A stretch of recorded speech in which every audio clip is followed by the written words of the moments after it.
Son mari a dit à ses amis qu'il doutait que leur mariage survive une année de plus, affirmant qu'elle n'était absolument pas à son niveau. Ils ont ri, fiers de lui. Elle a simplement souri et a dit « Pourquoi attendre un an ? Mettons-y fin aujourd'hui. » Puis elle est sortie, calme, silencieuse et libre.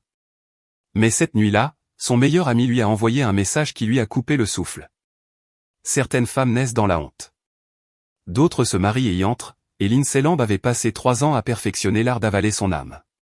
La salle de bal de l'hôtel Belmont scintillait de lustres en cristal et des rires de gens qui n'avaient jamais remis en question leur appartenance à un lieu. Lindsay se tenait près de la table des desserts, ses mains lissant la simple robe noire qu'elle avait économisée pendant des mois pour acheter, regardant son mari tenir court comme un roi parmi ses sujets. Les fêtes d'anniversaire de Charlie Dean n'étaient jamais des célébrations. C'étaient des exhibitions de pouvoir, des productions soigneusement mises en scène où il rappelait à chacun exactement où il se situait dans sa hiérarchie construite avec soin. Elle avait passé 3 jours à organiser cette fête, 3 jours à appeler les traiteurs, les fleuristes et le directeur de l'hôtel en utilisant l'argent de ses maigres économies parce que Charlie avait déclaré que ce serait une bonne pratique pour elle de gérer un véritable événement. Elle avait choisi ses plats préférés, pris des dispositions pour que ses amis de l'université viennent par avion, avait même fait le gâteau elle-même après avoir suivi un cours de pâtisserie en ligne parce qu'il avait mentionné une fois, il y a des années, quand il prétendait encore être gentil, qu'il adorait le gâteau allemand au chocolat fait maison. Lindsay, ma chérie, n'aurais-tu pas pu trouver quelque chose de plus approprié à porter ? La voix lui transperça l'esprit comme une lame enveloppée de soie. Moira, la mère de Charlie, se matérialisa à côté d'elle, resplendissante de soie émeraude qui coûtait probablement plus que toute la garde-robe de Lindsay. C'est une foule sophistiquée, après tout. Je sais que tu as fait de ton mieux avec ce que tu as, mais quand même. Les invités à proximité se tournèrent pour regarder. Lindsay sentit leurs yeux cataloguer sa robe, ses chaussures, sa coiffure simple, la trouvant déficiente de manière à la fois visible et invisible.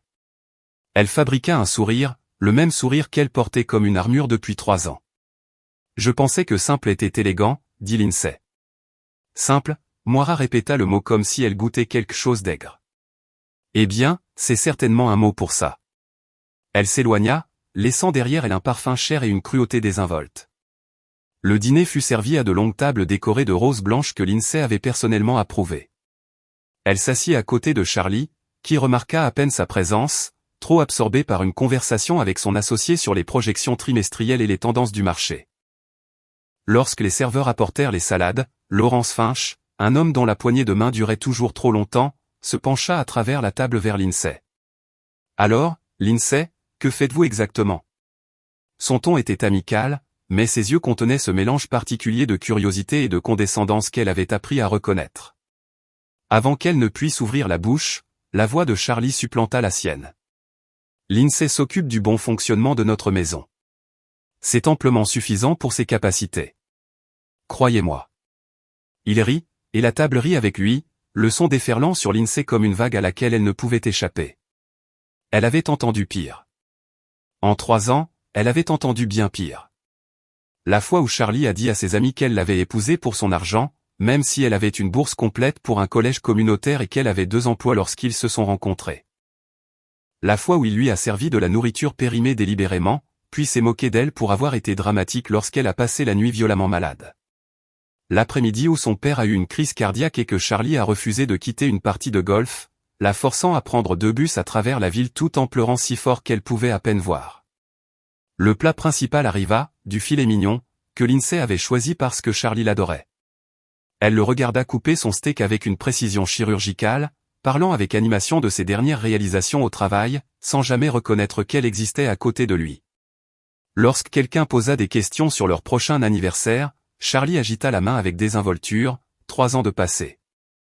Qui sait combien d'autres à venir ? La table rit à nouveau, ce son horrible qui était devenu la bande sonore de son mariage. Le gâteau arriva, son gâteau, celui qu'elle avait passé des heures à perfectionner. Charlie le coupa avec un couteau en argent, prit une bouchée et fit une grimace exagérée. Eh bien, c'est définitivement sec, mais Lindsay a fait de son mieux. Elle n'est pas naturellement douée pour les choses domestiques, non plus. Mais que pouvez-vous faire ? Plus de rire. Toujours plus de rire. Lindsay regarda des morceaux de son gâteau être distribués aux invités qui les mangèrent poliment, certains les laissant à moitié finis dans leurs assiettes et sentit quelque chose à l'intérieur d'elles commencer à se fissurer. Puis vint le discours.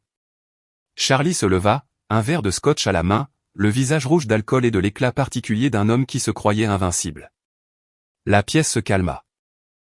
Il leva son verre et Lindsay sentit son estomac se tordre en un nœud d'appréhension. « Je tiens à remercier tout le monde d'être venu ce soir. Vous m'avez tous posé des questions sur mon mariage, pourquoi je semble agité ces derniers temps, pourquoi je ne me suis pas installé comme vous vous y attendiez tous. » Il fit une pause, prenant une longue gorgée de sa boisson. « Voici la vérité, et vous savez que j'ai toujours été honnête avec vous. Je donne à cette chose peut-être une année de plus au maximum. Lindsay est une fille gentille, mais soyons réalistes. Elle n'est tout simplement pas à mon niveau. Pas intellectuellement, pas socialement, pas professionnellement.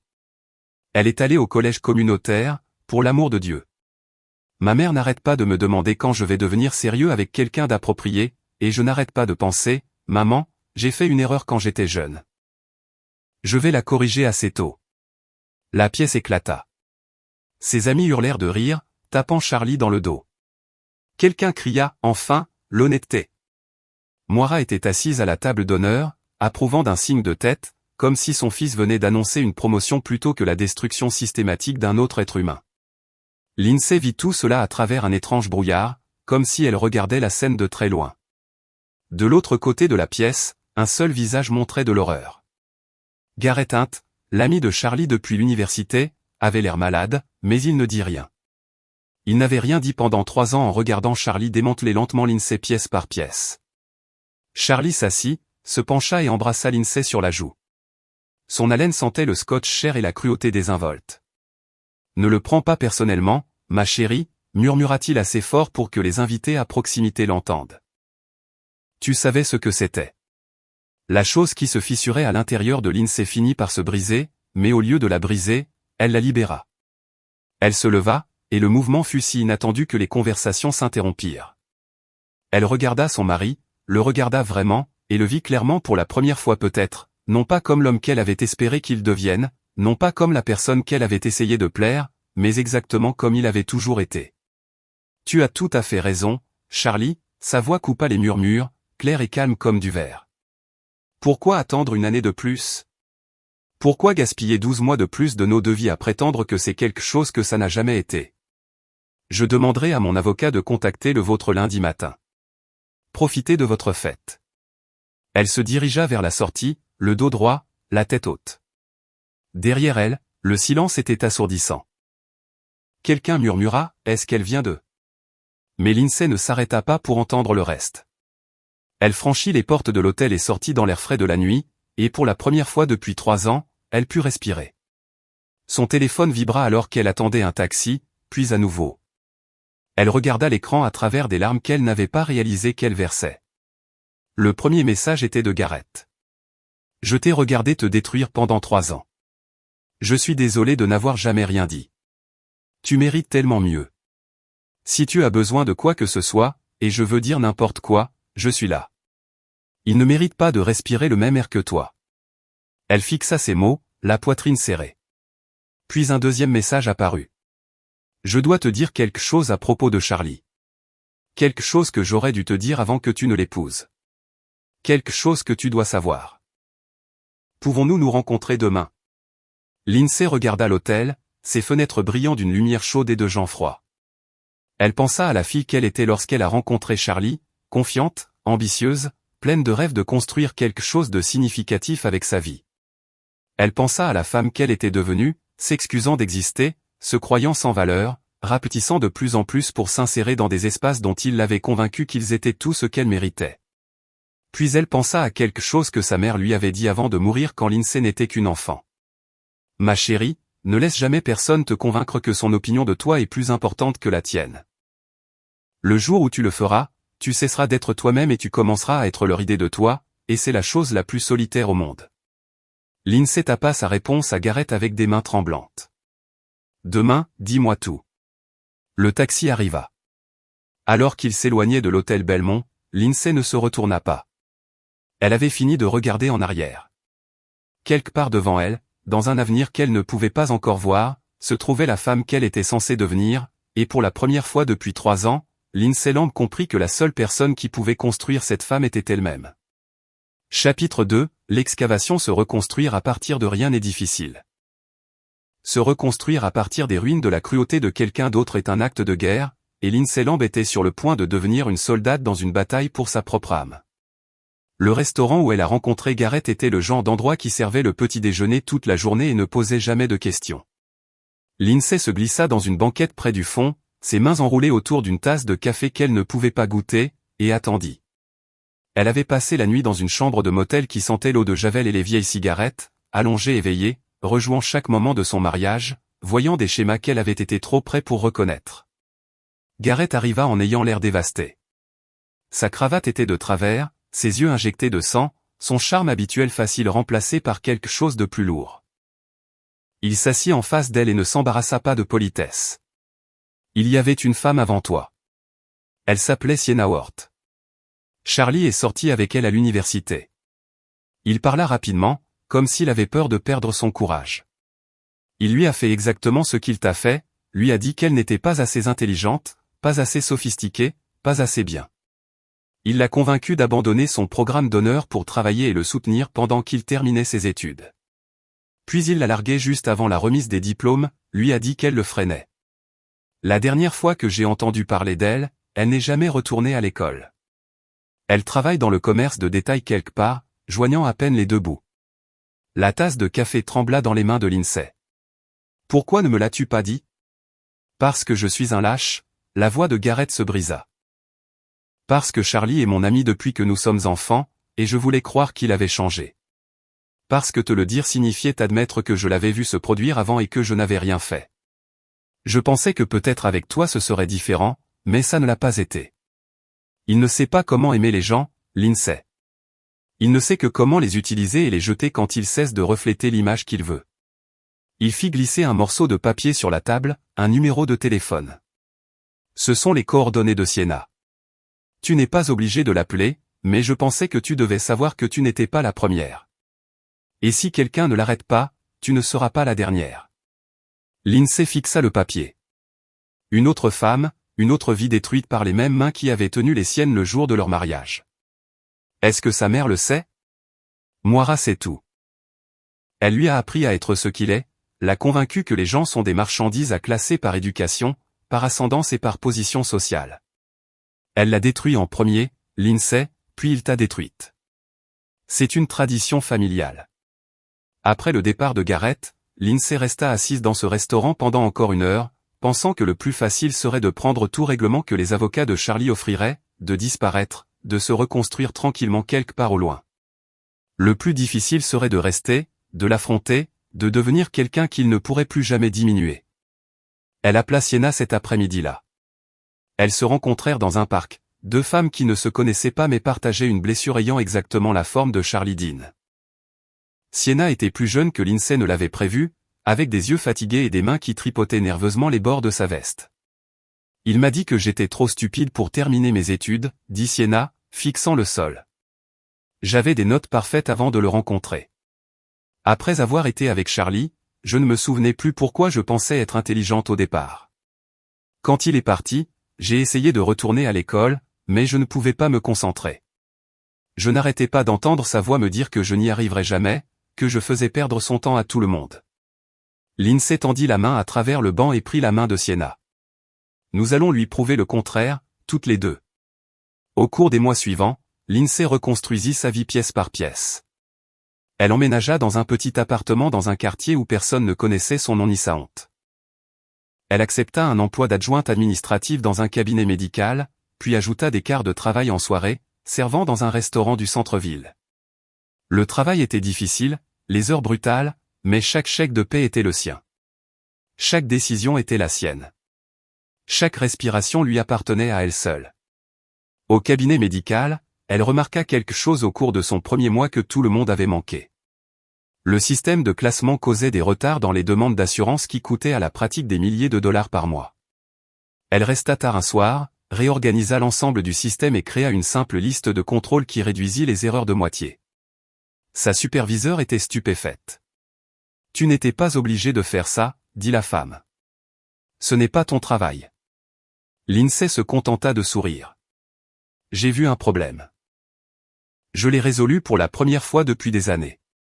Elle ressentit la satisfaction d'utiliser son esprit sans demander la permission. Au restaurant, elle devint la serveuse qui se souvenait de la commande de chaque habitué, qui pouvait jongler avec 6 tables pendant l'heure de pointe sans perdre son sang-froid, qui calmait les clients en colère avec une combinaison d'excuses sincères et de confiance tranquille. Le propriétaire la pria par un soir et lui offrit un poste de direction. Elle le remercia, mais refusa. Elle avait d'autres projets, mais elle garda le compliment près d'elle, preuve qu'elle était capable d'exceller dans tout ce à quoi elle s'engageait. Elle s'inscrivit à des cours du soir, s'enseignant tout ce qu'elle avait eu trop peur d'apprendre pendant qu'elle était mariée à Charlie. Elle lut des livres sur la reconstruction après un traumatisme, sur les relations toxiques, sur les femmes qui avaient survécu à pire et étaient devenues plus fortes. Elle se coupa les cheveux courts, non pas parce qu'elle pensait que cela la rendrait belle, mais parce qu'elle voulait se regarder dans le miroir et voir quelqu'un de nouveau. La procédure de divorce fut exactement aussi cruelle qu'elle l'avait prévu. Les avocats de Charlie la dépeignirent comme une chercheuse d'or, même si elle ne demandait rien d'autre que sa liberté. Charlie lui-même oscilla entre des appels téléphoniques ivres où il la suppliait de revenir et des conversations sobres où il disait à des connaissances mutuelles qu'elle avait fait une dépression, qu'elle ne pouvait pas supporter d'être mariée à quelqu'un qui réussissait, qu'elle l'avait quitté sans explication. Lindsay le laissa parler. Les mots étaient tout ce qui lui restait. Elle resta en contact avec Sienna et l'aida lentement, prudemment, à trouver le courage de se réinscrire au collège communautaire. Ils étudiaient ensemble certains soirs. 2 femmes récupérant des éducations qui leur avaient été volées. Sienna recommençait à sourire, à se souvenir de qui elle avait été avant que Charlie Dean ne la convainque qu'elle n'était rien. « Tu le détestes ?» demanda Sienna un soir en buvant du vin bon marché dans le minuscule appartement de Lindsay. Lindsay réfléchit attentivement à la question. « Je ne pense pas assez à lui pour le détester. Je pense plutôt à qui je suis en train de devenir. » Garrett restait un allié inattendu, aidant Lindsay à développer son réseau, la présentant à des personnes qui pourraient avoir des opportunités, ne demandant jamais rien en retour, si ce n'est la chance de prouver qu'il était meilleur que son silence ne l'avait été. Il a commencé à fréquenter quelqu'un, une femme nommée Faye, qui enseignait l'anglais au lycée et riait facilement. Lindsay l'a immédiatement apprécié. Le véritable tournant s'est produit lorsque Lindsay a trouvé une offre d'emploi pour un poste de débutant dans un groupe de conseil qui aidait les organisations en difficulté à se restructurer. Elle n'avait aucune qualification formelle, aucun CV impressionnant, aucune relation. Ce qu'elle avait, c'était une analyse détaillée qu'elle avait écrite sur le groupe de conseil lui-même, leurs 3 plus grandes faiblesses et exactement comment les corriger, qu'elle a jointe à sa candidature avec une lettre de motivation qui disait simplement « Je sais comment identifier les problèmes. Tout le monde est trop poli pour les mentionner. Donnez-moi une chance de le prouver. » Ils l'ont appelée pour un entretien. La femme assise en face du bureau était sceptique, ses yeux parcourant le CV clairsemé de Lindsay avec un doute visible. « Votre expérience est limitée. Pourquoi devrions-nous prendre un risque avec vous ?» Lindsay croisa son regard sans broncher. « Parce que j'ai passé 3 ans à regarder quelqu'un essayer systématiquement de détruire ma confiance, et je suis toujours là. Parce que je me suis reconstruite à partir de rien, sans aide ni filet de sécurité. Parce que je comprends l'échec de l'intérieur, ce qui signifie que je sais exactement comment le corriger. Vous n'avez pas besoin de quelqu'un qui n'a jamais été brisé. Vous avez besoin de quelqu'un qui sait comment reconstruire. » Elle a été embauchée le même après-midi. Lors de son premier jour au sein du groupe de conseil, Lindsay a découvert que l'un de leurs principaux concurrents était Hartwell & Associates, où travaillait Charlie. L'ironie était presque trop parfaite. Elle sourit, se connecta à son ordinateur et se mit au travail pour prouver que la femme que Charlie Dean avait essayé d'enterrer allait s'élever si haut qu'il aurait besoin d'un télescope pour la voir. Ce soir-là, Lindsay se tenait à la fenêtre de son appartement, regardant les lumières de la ville. Elle pensa à la fille qui était sortie de l'hôtel Belmont sans rien d'autre que sa dignité. Elle pensa à Sienna qui reprenait les cours, qui rêvait à nouveau. Elle pensa à toutes les femmes à qui des hommes qui ne valaient presque rien avaient dit qu'elles n'étaient pas à la hauteur. Et Lindsay Lamb se fit une promesse. Elle deviendrait si indéniablement extraordinaire que l'opinion de Charlie Dean sur elle ne serait plus qu'un bruit statique dans une symphonie qu'elle était sur le point de composer. Elle ne savait pas encore exactement comment, mais elle savait que chaque empire commence par une seule pierre posée au mépris de tous ceux qui disaient qu'il ne pouvait pas être construit. Elle posait sa première pierre ce soir, et elle n'arrêterait pas de construire tant que le monde entier ne pourrait pas voir ce que Charlie Dean avait été trop aveugle pour reconnaître. Chapitre 3, la marée montante. Le succès, l'INSEE l'a appris, ne consistait pas à prouver qu'ils avaient tort. Il s'agissait de construire quelque chose de si indéniable que leurs opinions devenaient de la fumée dans le vent. Les bureaux de Meridian Strategy Group occupaient le 15e étage d'un immeuble du centre-ville, avec des murs entièrement en verre et des espaces ouverts conçus pour favoriser la collaboration. L'INSEE arrivait chaque matin avant le lever du soleil et repartait bien après le coucher du soleil, se consacrant à chaque projet avec l'intensité de quelqu'un qui avait quelque chose à prouver, non plus à qui que ce soit d'autre, mais à elle-même. Elle s'est attaquée aux cas dont personne d'autre ne voulait, les organisations en faillite avec des cultures toxiques et des finances exsangues. Et elle a fait quelque chose de remarquable avec eux. Elle a écouté. Alors que d'autres consultants arrivaient avec des solutions prédéterminées et des présentations brillantes, l'INSEE s'asseyait dans les salles de pause et parlait aux réceptionnistes. Elle déjeunait avec les magasiniers et les concierges. Elle posait des questions qui mettaient les cadres mal à l'aise, qui est écouté ici et qui est ignoré? Qui s'attribue le mérite et qui fait le travail réel? Où se cache la cruauté? Elle avait vécu au sein du dysfonctionnement. Elle en reconnaissait l'architecture. Son premier grand succès est venu avec une entreprise manufacturière qui perdait des employés et des bénéfices. Les dirigeants ont blâmé les travailleurs paresseux et les conditions du marché. L'INSEE a passé 2 semaines dans l'usine et a découvert le vrai problème, un chef d'équipe qui régnait par l'intimidation, volant les idées de son équipe et les présentant comme les siennes, créant un environnement où les personnes talentueuses démissionnaient ou cessaient d'essayer. Elle a présenté ses conclusions avec une telle précision et une telle documentation que l'entreprise n'a eu d'autre choix que d'agir. Le responsable a été renvoyé. En 3 mois, la productivité a augmenté et le taux de rotation a diminué. La réputation de l'INSEE a commencé à se répandre.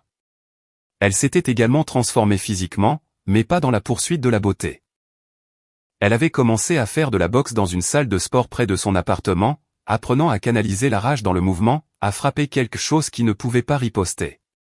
L'entraînement l'a rendue forte d'une manière qui n'avait rien à voir avec les muscles. Elle marchait différemment maintenant, les épaules en arrière, le menton levé, prenant de la place sans s'en excuser.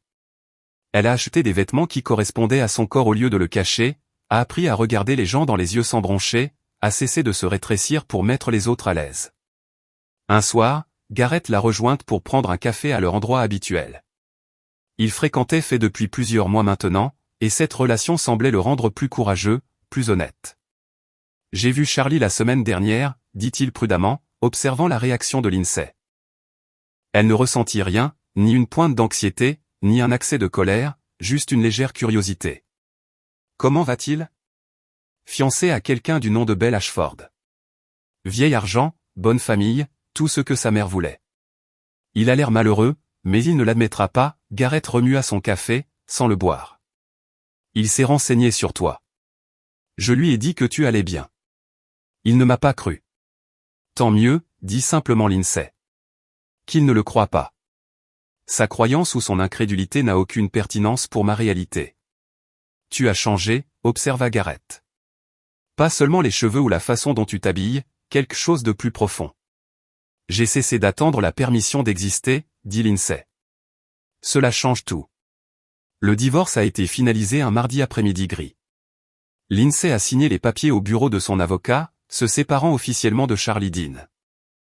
Elle n'avait rien demandé d'autre que sa liberté, et elle l'avait obtenue.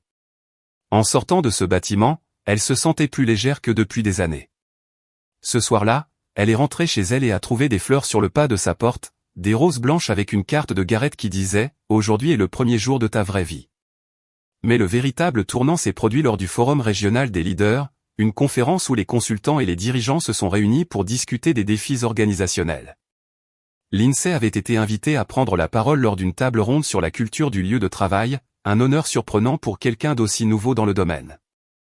Elle a passé des semaines à se préparer, à élaborer une présentation qui était à la fois une analyse, une confession et toute la vérité. Le jour de la table ronde, elle s'est tenue dans les coulisses, les mains tremblant légèrement, écoutant le modérateur présenter les orateurs. Quand son nom a été appelé, elle est montée sur scène et a regardé 300 visages, et quelque chose à l'intérieur d'elle s'est mis en place. « Je veux parler du pouvoir », commença-t-elle, la voix stable. Pas le genre que vous gagnez grâce à la compétence ou au leadership, mais le genre que vous prenez par la cruauté, le pouvoir qui vient du fait de faire en sorte que les autres se sentent petits pour que vous puissiez vous sentir grand. Je connais ce genre de pouvoir parce que j'ai vécu sous son emprise pendant 3 ans. Mon ex-mari était un maître en la matière, les rejets désinvoltes, les humiliations publiques déguisées en blagues, la destruction systématique de la confiance. Il m'a convaincu que je ne valais rien, et je l'ai cru parce que je pensais que son opinion comptait plus que la mienne. La salle était absolument silencieuse. Lindsay pouvait voir des gens se pencher en avant, captivés. Ce que j'ai appris, c'est que les personnes toxiques n'endommagent pas seulement les individus, elles endommagent des systèmes entiers.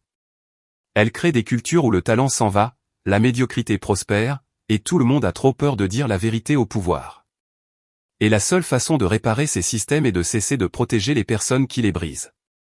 Nous devons être prêts à nommer la cruauté quand nous la voyons, à écarter les personnes qui utilisent leur position pour détruire les autres, à croire les victimes quand elles nous racontent ce qui se passe à huis clos.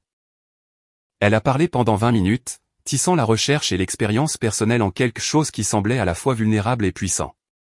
Quand elle a terminé, le public a éclaté en applaudissements. Plusieurs personnes se sont levées. Lindsay a quitté cette scène en sachant qu'elle venait de changer quelque chose de fondamental dans sa trajectoire. Dans le public, bien que Lindsay ne le sache pas, se trouvait un homme nommé Harrison Val. Il était plus âgé, distingué, avec des mèches argentées dans ses cheveux foncés, et le genre de présence qui commandait l'attention sans l'exiger. Harrison avait bâti un empire à partir de rien, immobilier, technologie, investissement, projet d'énergie renouvelable, fondation philanthropique. Il était connu dans certains cercles comme quelqu'un qui faisait les choses différemment, qui valorisait l'intégrité plus que le profit, qui posait des questions difficiles et écoutait réellement les réponses. Après la table ronde, Harrison a approché Lindsay alors qu'elle ramassait ses affaires. Mademoiselle Lamb, dit-il en tendant la main, c'était l'analyse la plus honnête du dysfonctionnement organisationnel que j'ai entendu depuis 2 décennies. Je dirige une entreprise appelée Veil Enterprises, et nous sommes au milieu d'une restructuration importante. J'aimerais discuter de la possibilité de vous faire venir en tant que consultante. Seriez-vous disposé à dîner et à en parler? Lindsay regarda cet homme qui l'avait recherché, qui avait écouté son histoire et vu la compétence plutôt que les dommages. Un dîner me convient. Quand? Demain soir. Si vous êtes disponible, j'enverrai une voiture. Après son départ, Lindsay se tenait dans la salle de conférence vide, le cœur battant. Elle venait d'être approchée par Harrison Val, un nom qu'elle reconnaissait dans des articles et des interviews, quelqu'un dont elle avait étudié le travail. Elle sortit son téléphone et envoya un texto à Sienna, quelque chose vient de se passer, quelque chose d'important. Cette nuit-là, Lindsay n'a pas pu dormir. Elle a fait des recherches sur Veil Enterprises, lisant tout ce qu'elle pouvait trouver sur l'approche d'Harrison en matière de création d'entreprise. Il avait grandi pauvre, avait fait ses études en travaillant 3 emplois, avait créé sa première entreprise grâce à un prêt qu'il avait contracté sur sa voiture délabrée. Il avait été marié une fois, sa femme étant décédée tragiquement, et il s'était jeté dans le travail et la philanthropie, créant des programmes qui aidaient les personnes issues de milieux comme le sien. Tout ce qu'elle lisait suggérait qu'il était authentique, quelqu'un qui avait réussi sans marcher sur les autres pour y parvenir. Le lendemain soir, une voiture est arrivée pour l'emmener dîner. Elle avait choisi sa tenue avec soin, professionnelle mais confiante, une robe bleu foncé qui la faisait se sentir puissante. Le restaurant était élégant mais pas prétentieux, le genre d'endroit où les gens allaient réellement parler plutôt que d'être vus. Harrison était déjà là, et il s'est levé quand elle s'est approchée, tirant sa chaise lui-même. « Merci d'être venu, dit-il. Je n'étais pas sûr que vous viendriez. Je n'étais pas sûr non plus, admit Lindsay. Je n'ai pas l'habitude que de bonnes choses arrivent sans contrepartie. Pas de contrepartie, promit Harrison, juste une conversation entre 2 personnes qui pourraient s'aider mutuellement. Ils ont parlé pendant 3 heures. Harrison lui a parlé de Veil Enterprises, des problèmes qu'il constatait, de la résistance au changement qu'il rencontrait. Lindsay a posé des questions, sondant doucement mais avec persistance, et a offert des observations qui l'ont fait rire et hocher la tête en signe de reconnaissance. Mais ce qui l'a le plus frappé, c'est la façon dont il écoutait, pas seulement pour répondre, mais pour comprendre. Quand elle parlait, son attention ne faiblissait jamais. Il posait des questions de suivi. Il a remis en question ses idées, mais a respecté son expertise. Il l'a traitée comme une égale, ce qui était une expérience si nouvelle qu'elle était presque désorientante. « Je veux vous embaucher », dit Harrison à la fin du dîner. Pas pour un seul projet, mais en tant que consultante permanente pour Veil Enterprises. J'ai besoin de quelqu'un qui voit ce que je suis trop près pour voir, qui n'a pas peur de me dire quand j'ai tort, qui comprend que réparer les organisations signifie réparer la façon dont les gens se traitent les uns les autres. Je pense que cette personne, c'est vous. Lindsay l'étudia de l'autre côté de la table. Pourquoi? Vous ne me connaissez pas vraiment. Vous avez entendu un discours. J'ai entendu un discours qui m'a dit tout ce que j'avais besoin de savoir sur vos valeurs et vos capacités. Et j'ai passé 3 heures à observer le fonctionnement de votre esprit. Vous êtes exactement ce dont mon entreprise a besoin. Il fit une pause. La question est de savoir si c'est ce dont vous avez besoin. Je vais donc vous faire une offre, et vous allez prendre une semaine pour y réfléchir avant de répondre. D'accord, acquiesça Lindsay. Harrison a décrit un contrat de conseil qui la paierait plus qu'elle n'avait gagné pendant toute l'année précédente. Il exigerait qu'elle consacre beaucoup de temps à Veil Enterprises, qu'elle assiste aux réunions de direction, qu'elle ait une réelle influence sur les décisions importantes. C'était une opportunité qui aurait dû revenir à quelqu'un avec des décennies d'expérience en plus. C'était aussi exactement ce vers quoi elle travaillait sans s'en rendre compte. Alors qu'il sortait du restaurant, Harrison se tourna vers elle. « Puis-je vous demander quelque chose de personnel ? » ? Vous pouvez demander. Je pourrais ne pas répondre. L'homme que vous avez mentionné dans votre discours, votre ex-mari, sait-il ce que vous êtes devenu ? Lindsay sourit. Pas encore, mais il le saura. Elle est rentrée chez elle ce soir-là et s'est assise à sa table de cuisine en réfléchissant. Elle pensait à la jeune femme qui avait quitté l'hôtel Belmont, se croyant sans valeur. Elle pensait à Sienna qui se reconstruisait à l'école. Elle pensait à toutes les heures qu'elle avait passées à se prouver qu'elle valait plus que l'évaluation de Charlie Dean, et elle réalisa qu'elle était arrivée à un carrefour. Elle pouvait rester en sécurité, faire de plus petits pas, construire lentement, ou elle pouvait sauter. Lindsay appela Harrison le lendemain matin. Je n'ai pas besoin d'une semaine. Ma réponse est oui. 3 jours plus tard, alors qu'elle quittait son appartement pour rencontrer l'équipe de Harrison, Lindsay croisa une voisine qui relevait son courrier. La femme la regarda à 2 fois. Lindsay, tu es magnifique. Qu'est-ce qui se passe? Lindsay réfléchit à la façon de répondre à cette question. Finalement, elle sourit et dit simplement, je deviens celle que j'étais censée être depuis le début. Chapitre 4. L'architecte de sa propre fortune. Pouvoir. Le vrai pouvoir ne s'annonce pas avec du bruit. Il entre discrètement et change tout sans demander la permission. Et Lindsay Lamb était sur le point de provoquer des changements sismiques dans un silence parfait. Veil Enterprises ne ressemblait à aucun endroit où Lindsay avait travaillé. Le siège occupait un immeuble entier. Tout en lignes épurées et en lumière naturelle avec des espaces conçus pour la collaboration et la concentration tranquille. Mais ce qui la frappa immédiatement, c'est l'atmosphère. Les gens souriaient. Ils se parlaient avec respect. Lorsqu'elle traversa les couloirs avec Harrison lors de son premier jour officiel, les employés le saluèrent chaleureusement mais sans crainte. C'était ça, un leadership sain. Harrison la présenta à son équipe de direction avec une simplicité directe. Voici Lindsay Lamb. Elle va travailler en étroite collaboration avec nous tous pour identifier les inefficacités et améliorer notre fonctionnement. Son autorité vient directement de moi, ce qui signifie que lorsqu'elle pose des questions, vous y répondez honnêtement. Lorsqu'elle fait des recommandations, vous les prenez au sérieux.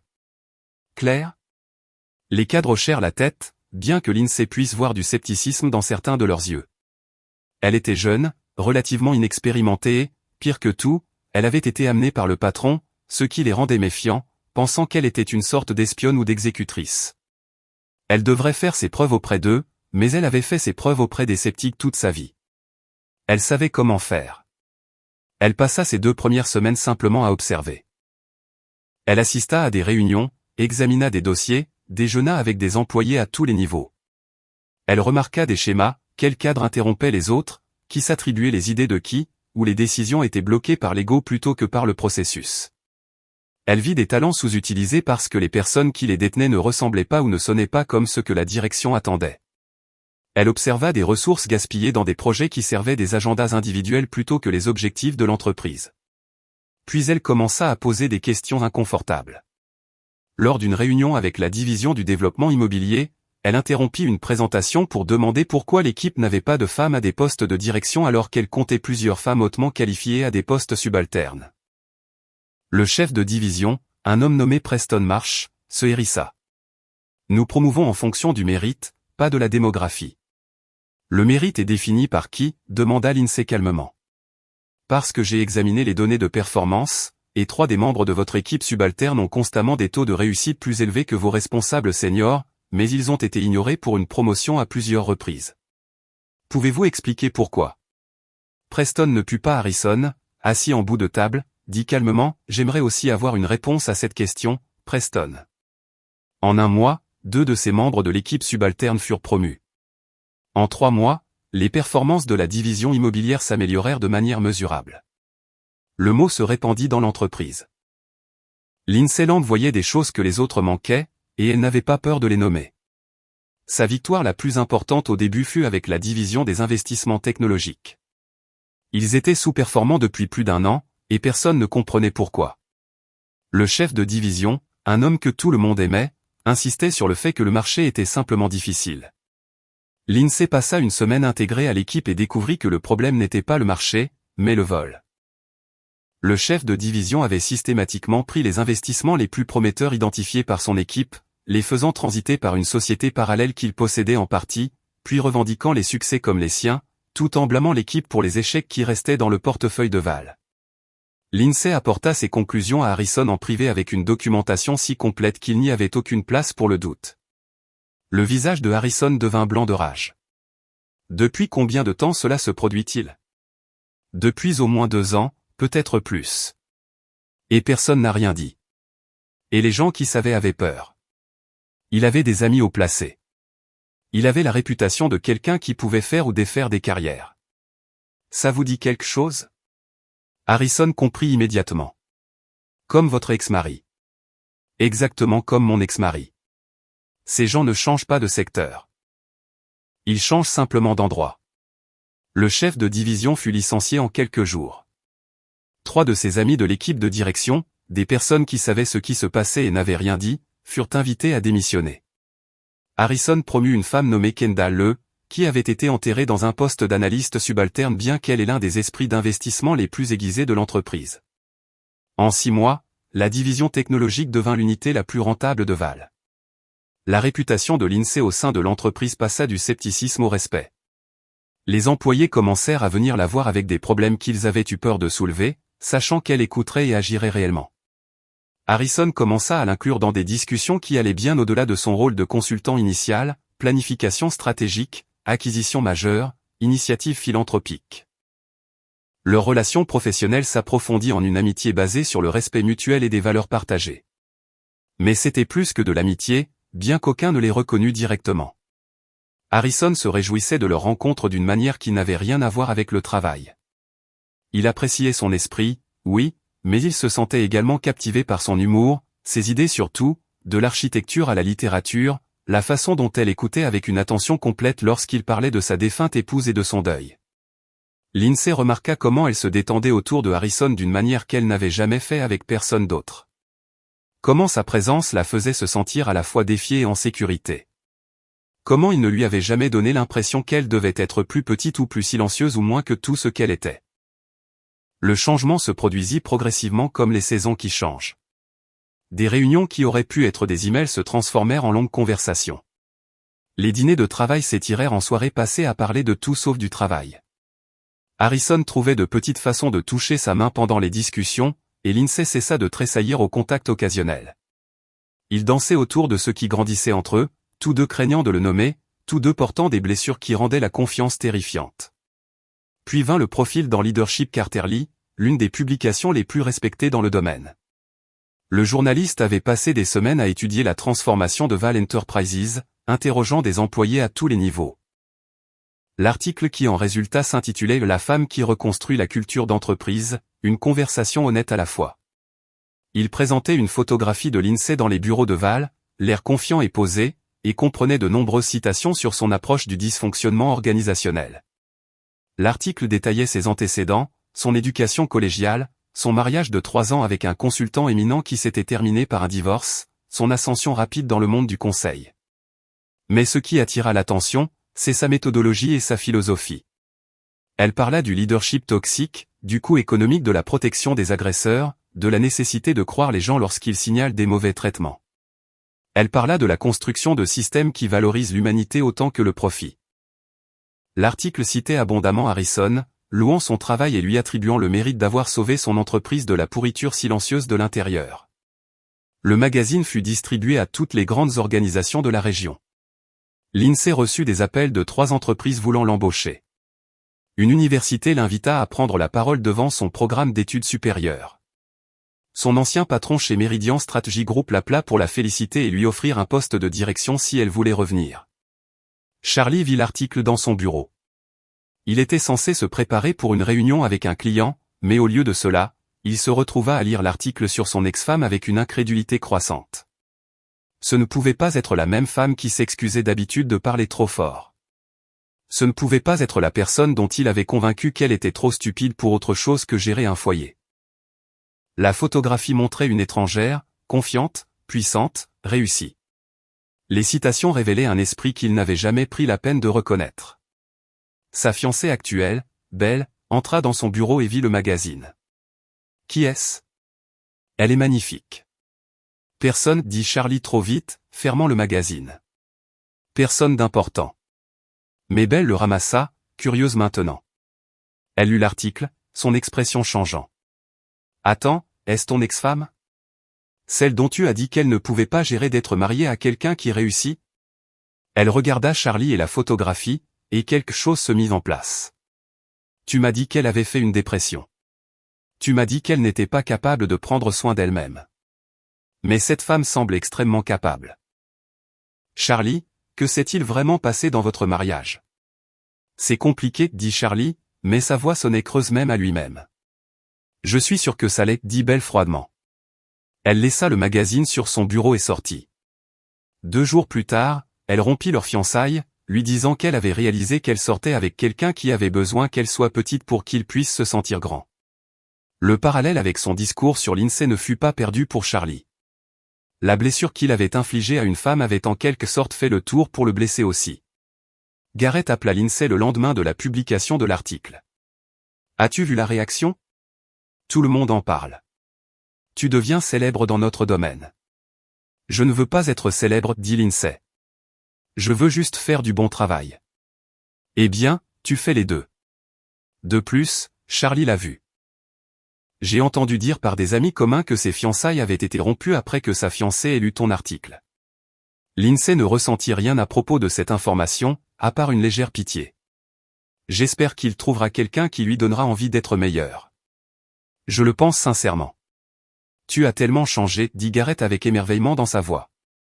La femme qui a quitté cet hôtel n'aurait pas été capable de dire ça. La femme qui a quitté cet hôtel se tenait à peine debout, corrigea l'INSEE. Cette femme sait que sa valeur n'est pas déterminée par la capacité de Charlie à la voir. C'est la différence. Ce soir-là, Harrison invita l'INSEE à dîner, pas dans un restaurant cette fois, mais chez lui. Elle arriva et constata qu'il avait cuisiné quelque chose de simple, mais réfléchi, et ils mangèrent sur sa terrasse donnant sur la ville. Alors que le soleil se couchait, peignant tout dans des tons d'ambre et de rose, Harrison dit enfin ce qu'ils avaient tous deux évité. L'INSEE, je dois être honnête avec toi à propos de quelque chose. Cela a cessé d'être purement professionnel pour moi il y a des mois. Je me réveille en pensant à nos conversations. Je lis quelque chose d'intéressant et je veux immédiatement le partager avec toi. Je te regarde résoudre des problèmes impossibles et je suis en admiration. Je tombe amoureux de toi et j'ai besoin que tu le saches pour que tu puisses décider ce que tu veux faire de cette information. Si tu veux seulement travailler ensemble, je respecterai cette limite. Mais je devais te dire la vérité. L'INSEE posa soigneusement son verre de vin. Son cœur battait la chamade, mais pas de peur, de possibilité. Je suis terrifiée, dit-elle honnêtement. Mon mariage m'a appris que donner son cœur à quelqu'un, c'est lui donner le pouvoir de vous détruire. Mais tu n'es pas Charlie. Tu l'as prouvé chaque jour. Tu me vois. Tu me célèbres. Tu me traites comme une égale. Je pense que je tombe amoureuse de toi aussi, Harrison. Et cela me fait plus peur que tout ce que j'ai jamais fait. Alors soyons effrayés ensemble, dit Harrison, tendant la main à travers la table pour prendre la sienne. Nous irons aussi lentement que tu en auras besoin. Je ne vais nulle part. Il lui embrassa la main et Lindsay sentit quelque chose se déverrouiller dans sa poitrine. La dernière porte qu'elle avait gardée fermée. Le dernier mur qu'elle avait construit autour de son cœur. Elle avait passé tellement de temps à se protéger qu'elle avait presque oublié ce que c'était que de laisser entrer quelqu'un. Mais Harrison ne lui demandait pas d'être plus petite ou plus silencieuse ou moins. Il lui demandait d'être tout ce qu'elle était avec quelqu'un qui célébrerait plutôt que de le diminuer. Mais au cours des semaines suivantes, Lindsay commença à remarquer quelque chose.